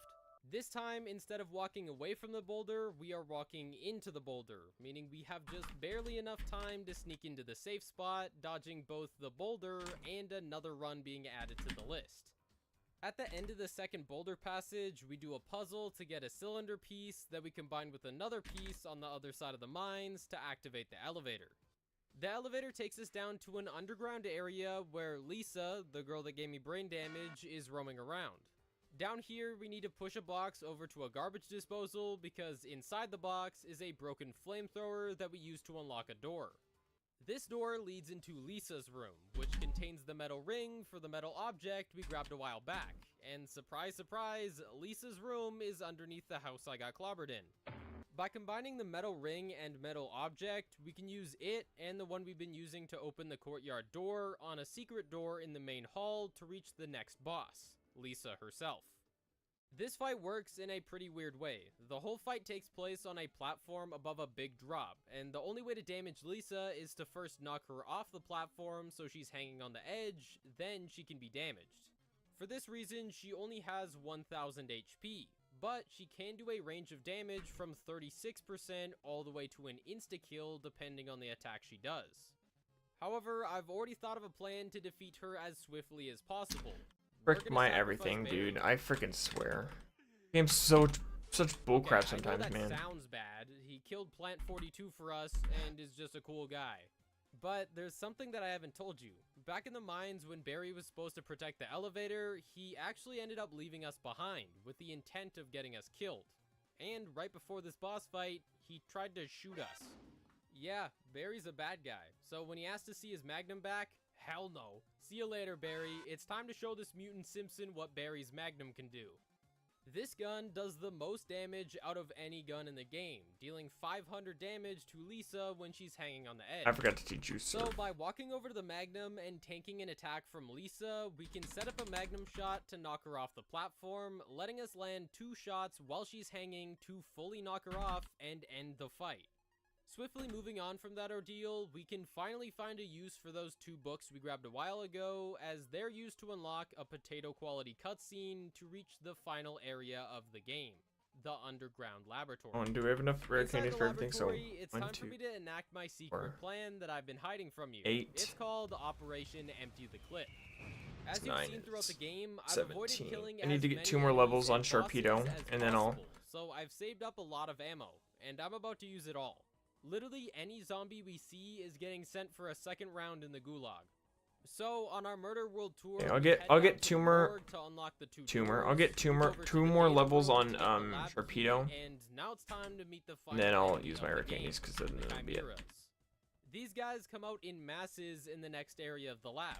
They have 1,200 HP and do between 13% to 21%, but they do have an insta-kill attack. I will be honest, these things look intimidating, but do you want to know what else is intimidating? The Magnum Revolver. Come down here and fight me like a cockroach. Yeah, I freaking learned my lesson from last time. Inside the power maze, we grab the fuel supply canister, which we refuel in the X-ray room 2, allowing us to bring back the power to the elevator and head down to the laboratory basement.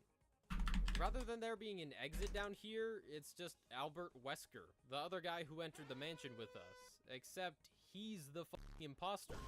The whole time, Wesker, who is an employee of the evil Umbrella Corporation, was tasked with leading the STARS unit into the mansion to test the killing abilities of the occupants inside the evil residence. He said it! He said it! He also blackmailed Barry by pretending to kidnap his family so Barry would betray us. Yeah, he was innocent the whole time. However, Wesker is the only bad guy here, and he's even worse than we think, because instead of doing what Umbrella tasked him to do, he plans to Let me test save out. them, If I go in here... destroy the lab, and sell the Okay, so it's open, so I information to cannot, the company, and for the life of so me, he awakens run in the there. game's final boss. So I need to save right now. This boss has 2,400 Make sure I do not do that. HP and can do between 32% to 63%, and also has an insta-kill, and that's all a lie. Since we let Barry die in the Lisa fight, this boss for some reason gets nerfed like crazy, only having 800 HP and dealing between 21% to 31% of our health. So in order to kill the scary big bad final boss, we shoot it once with Barry's Magnum. That's the whole fight. There we go. The first game is finished, requiring a grand total of 2 runs. One for the closing wall puzzle and one for the first boulder. That of course means the series total is already up to 2 runs, and we've only done 1 game. So let's hope the next game goes a bit different.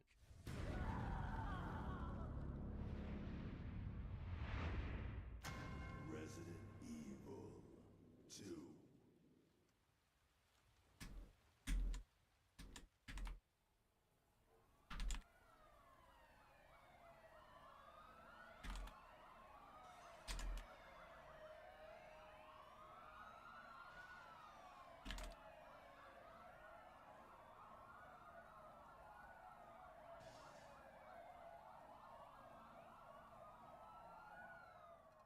Jumping straight into the rules for this game, they are basically the same. Rule number 1, no running. Yeah, whatever. Rule number 2, we must complete the game on hardcore. Unlike the first game, the hardest difficulty is very clear. It's hardcore. Enemies take massive chunks out of our health bar, and we once again have a limited amount of saves. Rule number 3, the final rule, is no new game plus items, which, just like last time, are the infinite. Why do you get weapons. bounced? It's so random. With that out of the way, we still have one thing left to do, and that's once again choose the story that we play.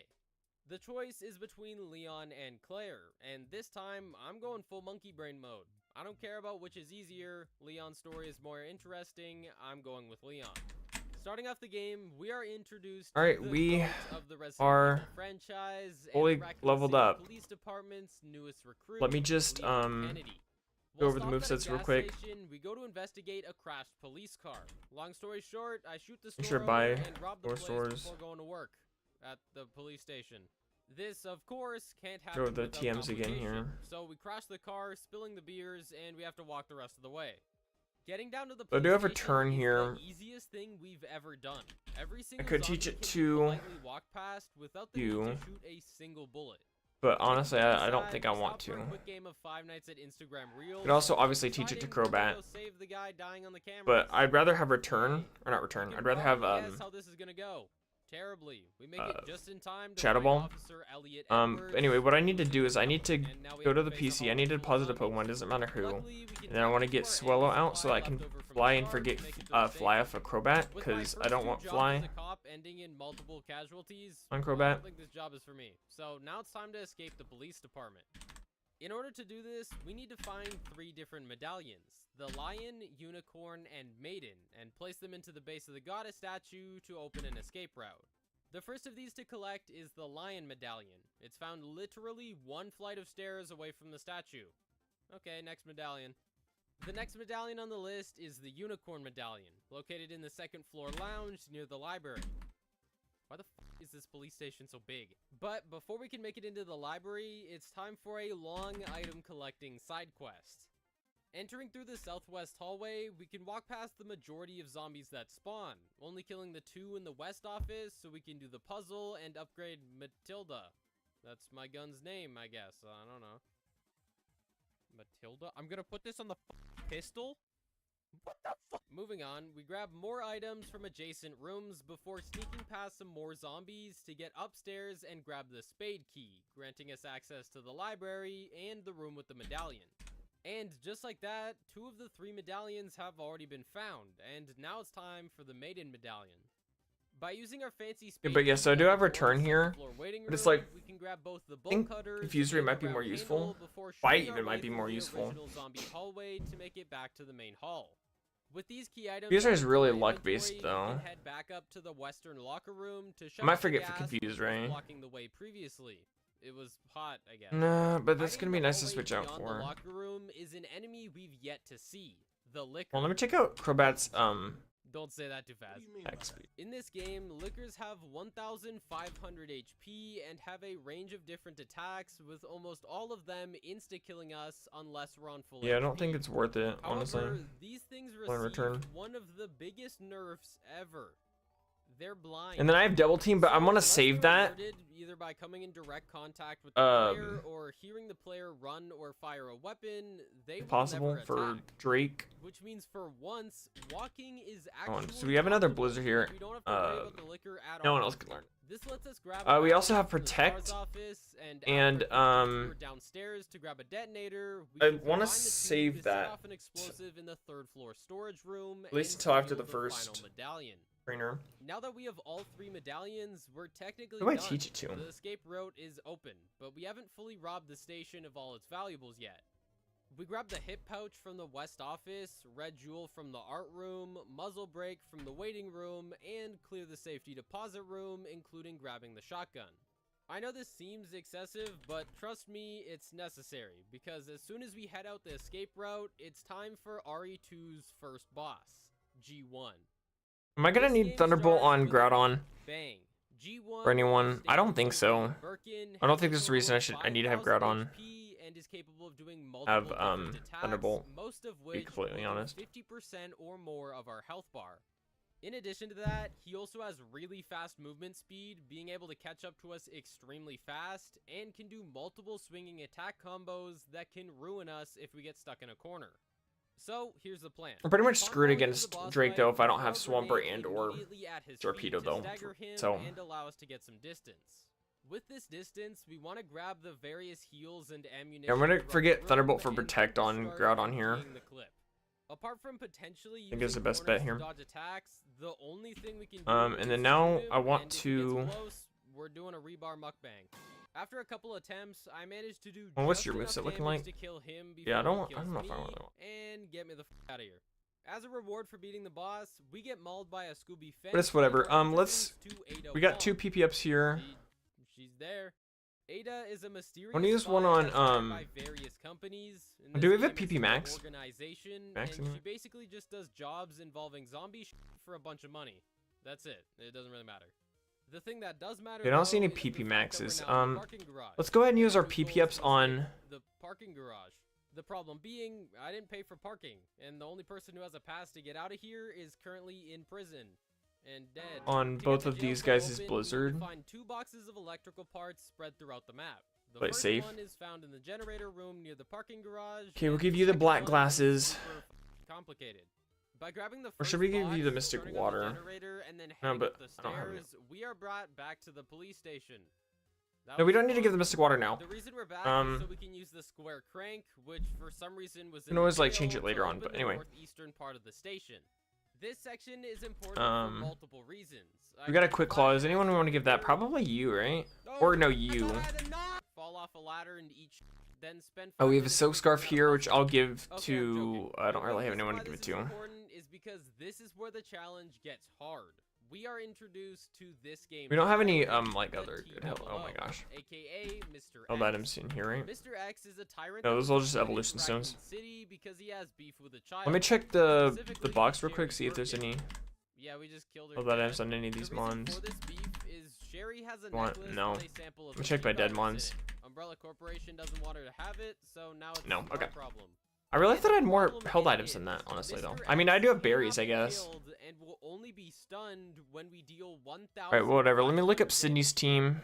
He also will relentlessly pursue us at much more than our walking speed, and if we get hit, it hurts really bad. What I'm trying to say is, if we enter his line of sight or aggro him at all, Okay, so while he's Sydney around has the whole map, we are dead. 2 grass types, When a he water type, and 2 respawns, we can pure avoid him dark by types. walking down the stairs to the safe room to force him away, as enemies can't enter the safe room. Also in this room is the club key, which we need for later. From here, we can make it to the main hall. So we could lead with using my Machamp. Freddy's directional audio skills. Yeah, well, actually, to no, listen I'm for checking his this because footsteps. of their statuses. Okay, so we got Swagger on, like, all of their Pokemon. Just kidding, it's only 2 of them. But, And now comes the really hard so I part. probably want to give Because with some, limited saves, we need to grab the jack handle from the records room. person then berries. head all the way I'll just give over to the person other berries side to of every the single map, Pokemon go that, upstairs to the eastern storeroom to grab the large gear. doesn't And once that's have done, any we items. Can finally save in the dark room before having And, to go back upstairs to the you library. have Perseverance? No, you have move the the bookshelves, go through the door to the clock tower. Alright, but okay, so yeah, so solve the starting off puzzle, Sydney, then head all the way back our to where best we bet came is, from, I don't know, and then we're finally done. probably Throughout Machamp. all of this, we can never be seen by him a single time. And then or Groudon's else a good we're switch dead, into. and we can also not shoot a single bullet because yes, he can hear. Or I us, could lead with, but wasting my Groudon. time breaking my spine. Sandetech's really. Needless to say, I don't want to mess with this Sandetech, though. Sucks. It's just hours of waiting and listening for footsteps just for it to all be thrown away because Mr. X happened to see a pixel of my ass cheeks for 2 milliseconds. Are you? Are we dead at? But Alright, how many after Force Swords do we have? We can sneak our way around the station and save our progress. Should allowing get us a to little do bit some more just worry-free in item grabbing, such as getting the jewel box to combine with the red gem from a long time ago. Alright, let's go and save, and I guess we're as ready as we'll ever be for the lightning hawk. Elite 4. Insert my dongle. Alright, here we go. I'm gonna play at 2 times speed so that way I can still kind of play fast without Bring the electrical parts back to the prison, open the cells, and we without can having finish to, the you know, zombie criminals. When the cell go doors too fast. open, a grand total of 12 zombies spawn in, and Mr. X. What? Looking at the So I shouldn't be first too map, worried. 9 of The the one are zombies under leveled spawn compared to me. here, 3 of them here, Relatively. and Mr. X just spawns wherever the f he wants. So by moving as fast as possible over to this lever, we can pull it, unlocking this empty hallway, and as long as we move fast enough, we can get past without any of the 9 zombies reaching us. From here, we can move down the hallway till Mr. X spawns, throw a flashbang at his feet, then move past him and explode the first zombie's face, walk past the other 2, and escape with just enough time to make it out to the cutscene. And finally, it's our chill time. We go on a nice walk with Ada. This guy shoots his daughter. Okay, that's fine. If I hit myself, it's fine. I shouldn't die. And we Awesome, jump okay. into the sewers. Alright, There Sydney is a was concerning section pretty where we have simple. to run away from a big alligator, although I'm not running. I'm only pressing W. That's just how fast you move in this section. After that, some lore happens, yada yada yada. Okay, next we got you. That's right, baby. This story isn't just Leon. We I'll go also and play as Ada. heal For you. the most part, Ada's section really Do I isn't need that to- interesting, No, at least I don't in need terms to. of At least not for now. challenge. We walk Alright, through next parts is of the sewers Phoebe. using Ada's EMF visualizer to solve puzzles, and occasionally using her gun to shoot zombies if we can't just walk past them. Mr. X does spawn later during this section, but as long as we fully commit to the puzzle, Phoebe we can has escape before he releases what do we us. got here? By solving a quick 2 fast-paced Dusclops, escape 2 Banette, room, and a we come Sableye. face-to-face with a random Psychic, woman. This is Annette Burn, Birkin, William Birkin's wife, and she has a Beacon. game theory. Her theory is that Ada Wong is paralyzed, and she's right. We're back to playing as Leon. Well, that was interesting. So we could. I think I want to lead with soaked into our shoes because it's time for Torpedo another here. section completely in the sewers. The starting area of the sewers consists of solving various puzzles without any interruptions, apart from the occasional zombie, which we just shoot because of how tight the hallways are. What am I doing with the dong, bro? What? However, everything changes. This is when why we we wanted encounter the to new special super enemies, the attack G-adults. EV train. I know, the name sucks. The G-adults have 2,300 I did HP, one shot. deal Oh, a that got a ton crit, of 'cause of course it damage, did. And can spawn weird worm Fine. things that poison us. To get past the first one, we simply shove a grenade. Oh, we got down a crit its too. throat, That's funny. but I Kind don't of have funny. that Not that many it mattered, grenades, of so course. I'll need to figure out something later. Get it when it Heading doesn't matter, further but into the sewers, we do the usual police stuff until we reach an area that I like to call G-adult hell. There's a total of 4 G-adults in the one waterway. The first one we can kill with a grenade and some shotgun shells, and the next 2 that spawn can just barely okay, good. I'm be glad we brought one-shot all of past them once because with enough I was a timing. little nervous The to fourth lose the one Blizzard we don't one. have to worry about yet, but we definitely will in the future. In the storage room beyond the waterway, we solve the puzzle to obtain the king and queen pieces and also get our hands on a mother Next is Glacia. flamethrower, baby. This find completely melts away all my worries, and it also melts weird blob people. Back at the save room, we find a use for the 2 chest pieces. They open a door to the trash Okay, so room she's where Ada got 2 fell. Glalie, I don't know 2 who the Celio, fuck and a got Walrein. installed, but we You only have to worry about find one more ice chest piece and water, for each obviously. Ada. It leads with a Glalie that has light screen. While melting some more G-adults, then use a tool we Which is earlier to very open a scary. door, allowing us to grab the piece. But even though Ada is bleeding out and I'm thinking I want to. infections, All we of her have varieties moves. to get. She Using does a key lead we with grabbed one with Crunch. earlier She using also the Shadow adult Ball hell, too. We can enter a room with some items as well as a secret elevator leading back to the police station. I think we Here I want to stick my lead with dongle in a box and also walk Machamp all the way back here. around to the Stars office Anyway, she's to get 2 got different upgrades to the not really any laptop. statusy stuff. Fortunately, Mr. X is no longer here, so this is really easy to do. Yeah, I think we just want to go all with that off the Machamp here. to-do list, we can plug in the final chess piece back at the save room and head off to save Ada. Psych, it's time to fight G2. G2 is William Birkin again. He didn't actually die the Let me first see time. how heavy Glalie is actually. G2 has a See if total of Locake does more. 24,000 HP and has a Glalie legacy weighs system with multiple 500 different pounds. Yeah, I think it's. Why does Glalie weigh so much? I think it's safe to say Locake's gonna do more damage. The destructible roof. He'll swipe a total of 5 times, and after the first swipe, all we need to do It all is kinda look sucks, up but to it's the fine. roof, and we He'll live can up here, see which is him. nice. So then we can just bait out attacks until he's done 5. Once this is over, he jumps down and crashes through the metal gate in front of the player. We have enough time to make it over to the door and past him while he's doing his animation, so we do that while firing shotgun shells behind us to deal damage.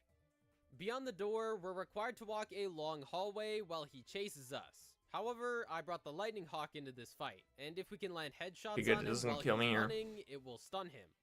A couple headshots later, we can safely make it to the Now let me main see if arena wall and rain ready is gonna this outspeed me here. weapon, a crane. By using a combination of It's got magnum 65 shots, speed, but shotgun Champ shells, has and flashbangs, we can stagger him in one spot for long enough to line up a crane shot, dealing a total 55, of and we're 3 levels higher, and we're EV trained. This isn't enough to kill him, but with a couple more So I think magnum I shots outspeed to here. stagger him and Okay, one good. more Please crane one shot. alignment, we can send his ugly Okay, ass good. falling down a pit once more, ending the boss. Totally could have lost my Champ there if we don't Hey, one shot let's and or go save outspeed, but we Ada. did, so we're He's good. really lucky because I know my first aid. You always pull the thing out of the leg. With my hero status at an all-time high, why not just go finish the game right now by Okay, I'm entering the gonna lab? use an elixir Inside the lab, we have a on my slight Champ problem. here. The room with the vaccine And then I'm using requires ether level on 3 access, and we currently have you on green. Crunch. We can gain level 2 access by shooting people in a McDonald's, then grabbing an access chip from a dead guy. But getting Now, level do we 2 have a access never melt requires ice? Because a that'd be lot more work. great. The chip itself is located in a block section of the greenhouse, and to reach it, we I need don't to think we mass do. murder some plants. It's fine. It's whatever. We do this by opening a Okay, so hatch we got a in the Lex greenhouse, Incense. We jumping want to give that down, to grabbing the you. signal modulator to turn on the power in the basement, I guess then you can't discovering hit a me. code from the bottom of this trophy.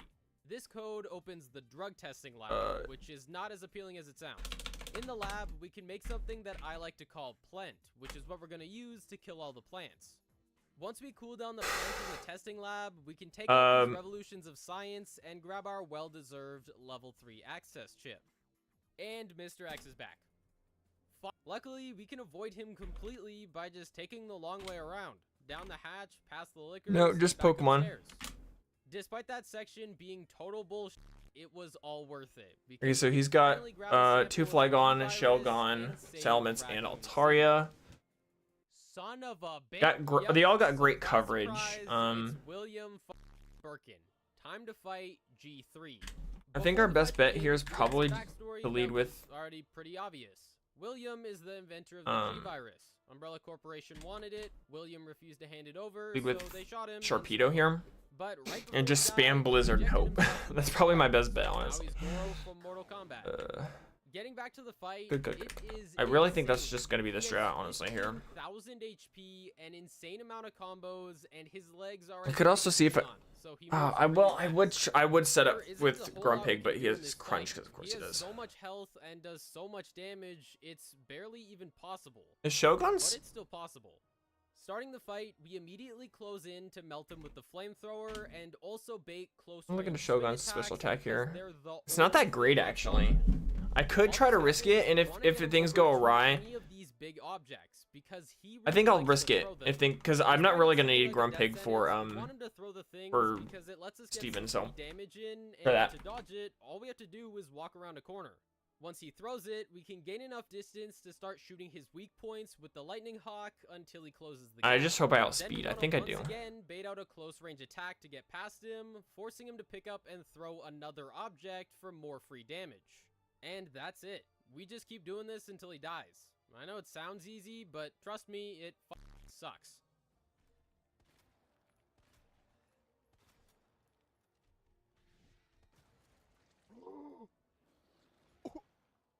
There we go. William Birkin has finally been defeated.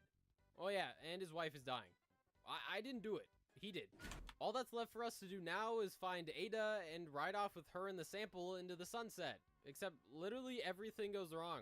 Leon finds out she's an evil secret agent. Ada gets shot by Annette, who's still alive. We drop the sample, Annette dies, and then we drop Ada down a hole.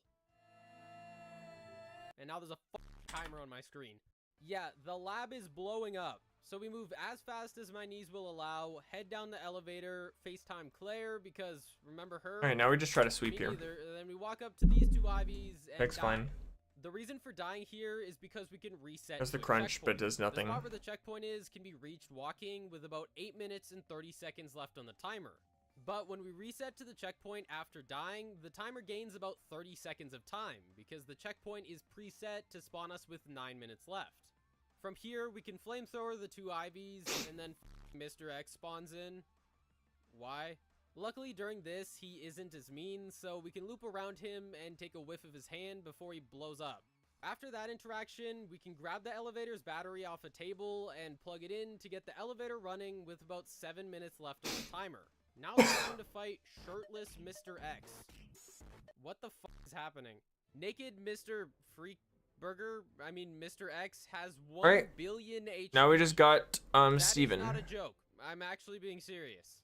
Instead of working like a usual boss fight, this fight is on a timer, and at the end of it, we are given a rocket launcher, which kills him in 2 hits. The normal timer for this fight is 3 minutes and 30 seconds. However, there's actually a way we can speed it up. Pretty much, by dealing enough damage to him, we can get him to team here real flinch quick. like this. For every flinch he does, the timer will speed up by 50%. Okay, so he's got maxing out at Cradilly, 150% Skarmory, for Claydol, 50 Armaldo, Aggron, and so the plan Metagross. is to shoot him a bunch So he until leads he with flinches a 3 Skarmory who's got times, Toxic, and then Steel Wing, enact Aerial my Ace, and second Spikes. super secret plan.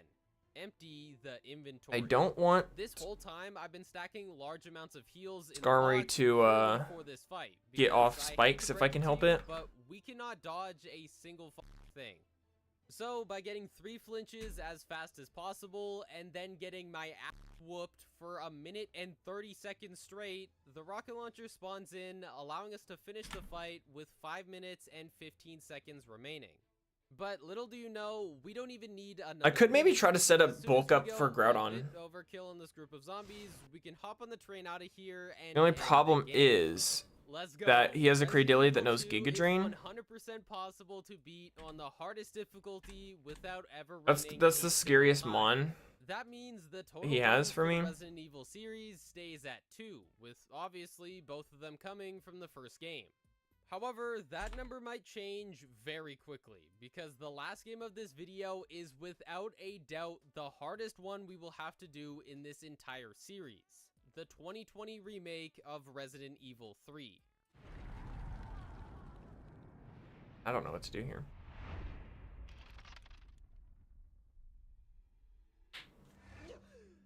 Let me see if Cradilly outspeeds. Does Cradilly outspeed Groudon? Cradilly has 43 speed. Really difficult. Before we even Groudon look at the has rules, this game is the first one to break away from 90. the Okay, so multiple yeah, we stories feature don't worry of about the first speeding. 2 So if I just set up 6 bulk Instead, ups, this game combines the stories of I the think characters, Groudon Jill should and just be able to Carly, sweep. resulting in gameplay similar to the separate Leon hope. and Ada sections that we just Let me make sure I have played. enough power points And here, also, though. yes, this is the same Jill as Actually, the it first doesn't matter game. because I don't. Why does she look completely different?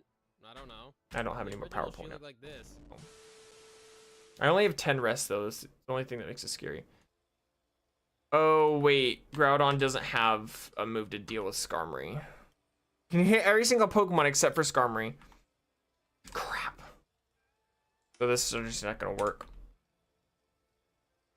And of course, Skarmory has Aerial Ace, so I can't use Machamp to sweep either. I think our best bet here is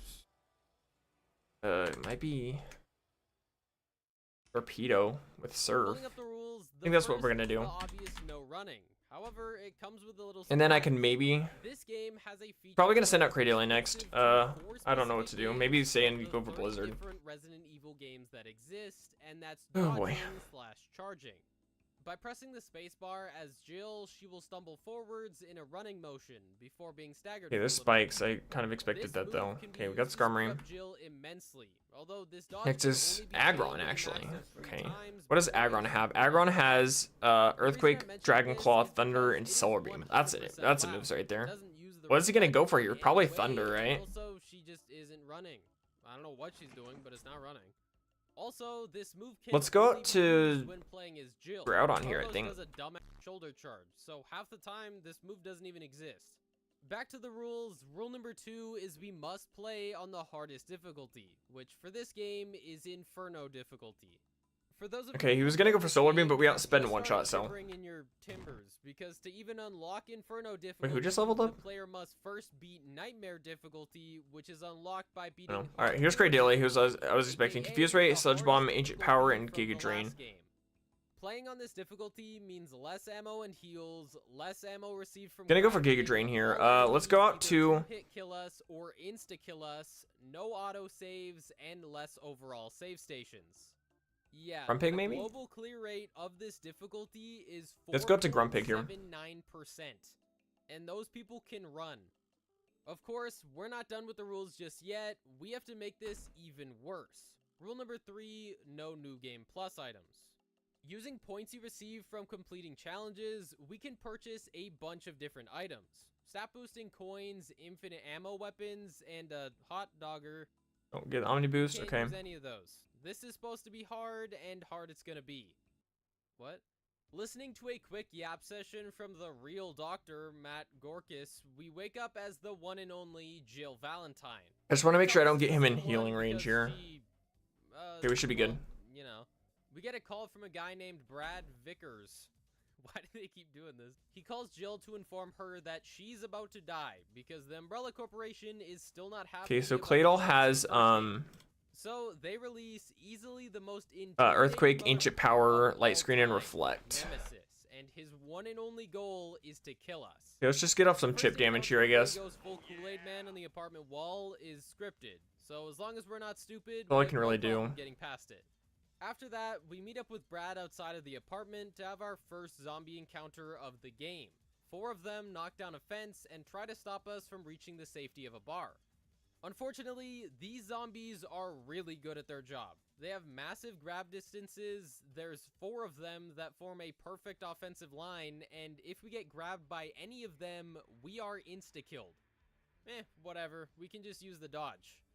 Except we don't actually unlock the dodge until after this section. Okay, we got the Claydol down I nice. told you, this game's gonna suck, but as per usual, I have a plan. Whether or not that plan will work, I had don't no know. idea I if have that a was gonna plan. outspeed there or not. Looking at the movement of these We got 4 Confused Ray off, zombies, that might be the ones good. on the left instantly lock onto the Okay, player so beam, you have that Earthquake, basically Psychic, Meteor prevents Mash, and any Hyper hope Beam. of us going to the left. But that's okay because we can still go to the right. The zombie over there doesn't instantly lock Guess we go onto to Groudon. us, I so don't we should really be see able why to not. sneak past him with a good enough angle. Grout. Alright, in dire situations like these, those of He you lived on who've 1 seen HP, my and he videos snapped out before immediately. That's already fine, know though. the parachute that I'm about to pull. Gambling. One thing that I haven't Gonna go for mentioned bulk up here throughout 'cause I knew he was all gonna 3 forward of these storm. games is zombie movement, and especially in this game, it is really complicated. Before I explain any of this, I got most of my information from this video made by Tabletop Duo. So if you Okay, want last one is Armaldo, who has in this game, slash certain 8 power, zombies air release, are water pulse. Okay, pre-programmed water pulse is to scary, move but I think we the might player just in one shot here. specific ways. These presets We one are shot. known as archetypes. Okay, we In the game, there are have 3 different completed archetypes that involve the zombies' a movement. Archetype 1 consists hardcore of Nuzlocke zombies in Pokemon walking Ruby and towards the Sapphire, player, baby. taking Next advantage games of are the Diamond and power to Pearl. reach them. Archetype 2 One death against champion. I didn't even end up consists using of Swampert the walking whole the player entire in a time, straight which is line hilarious path. to me. And Archetype 3, the worst one, consists of the same thing as Archetype 1. But I'll take it. However, the zombies will randomly speed up and slow down whenever they want. Can you take a wild guess on which archetype the 3 standing zombies have? No. The third one. Although, that's actually Yes. going to work in our favor. This is our team that got us through. Let's go. Although Swampert did nothing, Grumpig died at the end. We did it. Let's freaking go. 135 in-game hours is crazy. But there we go. There is our Pokemon Ruby and Sapphire Hardcore Nuzlocke done. Next games will be Diamond and Pearl, so I'll see you guys there. Hope you guys have a very great day.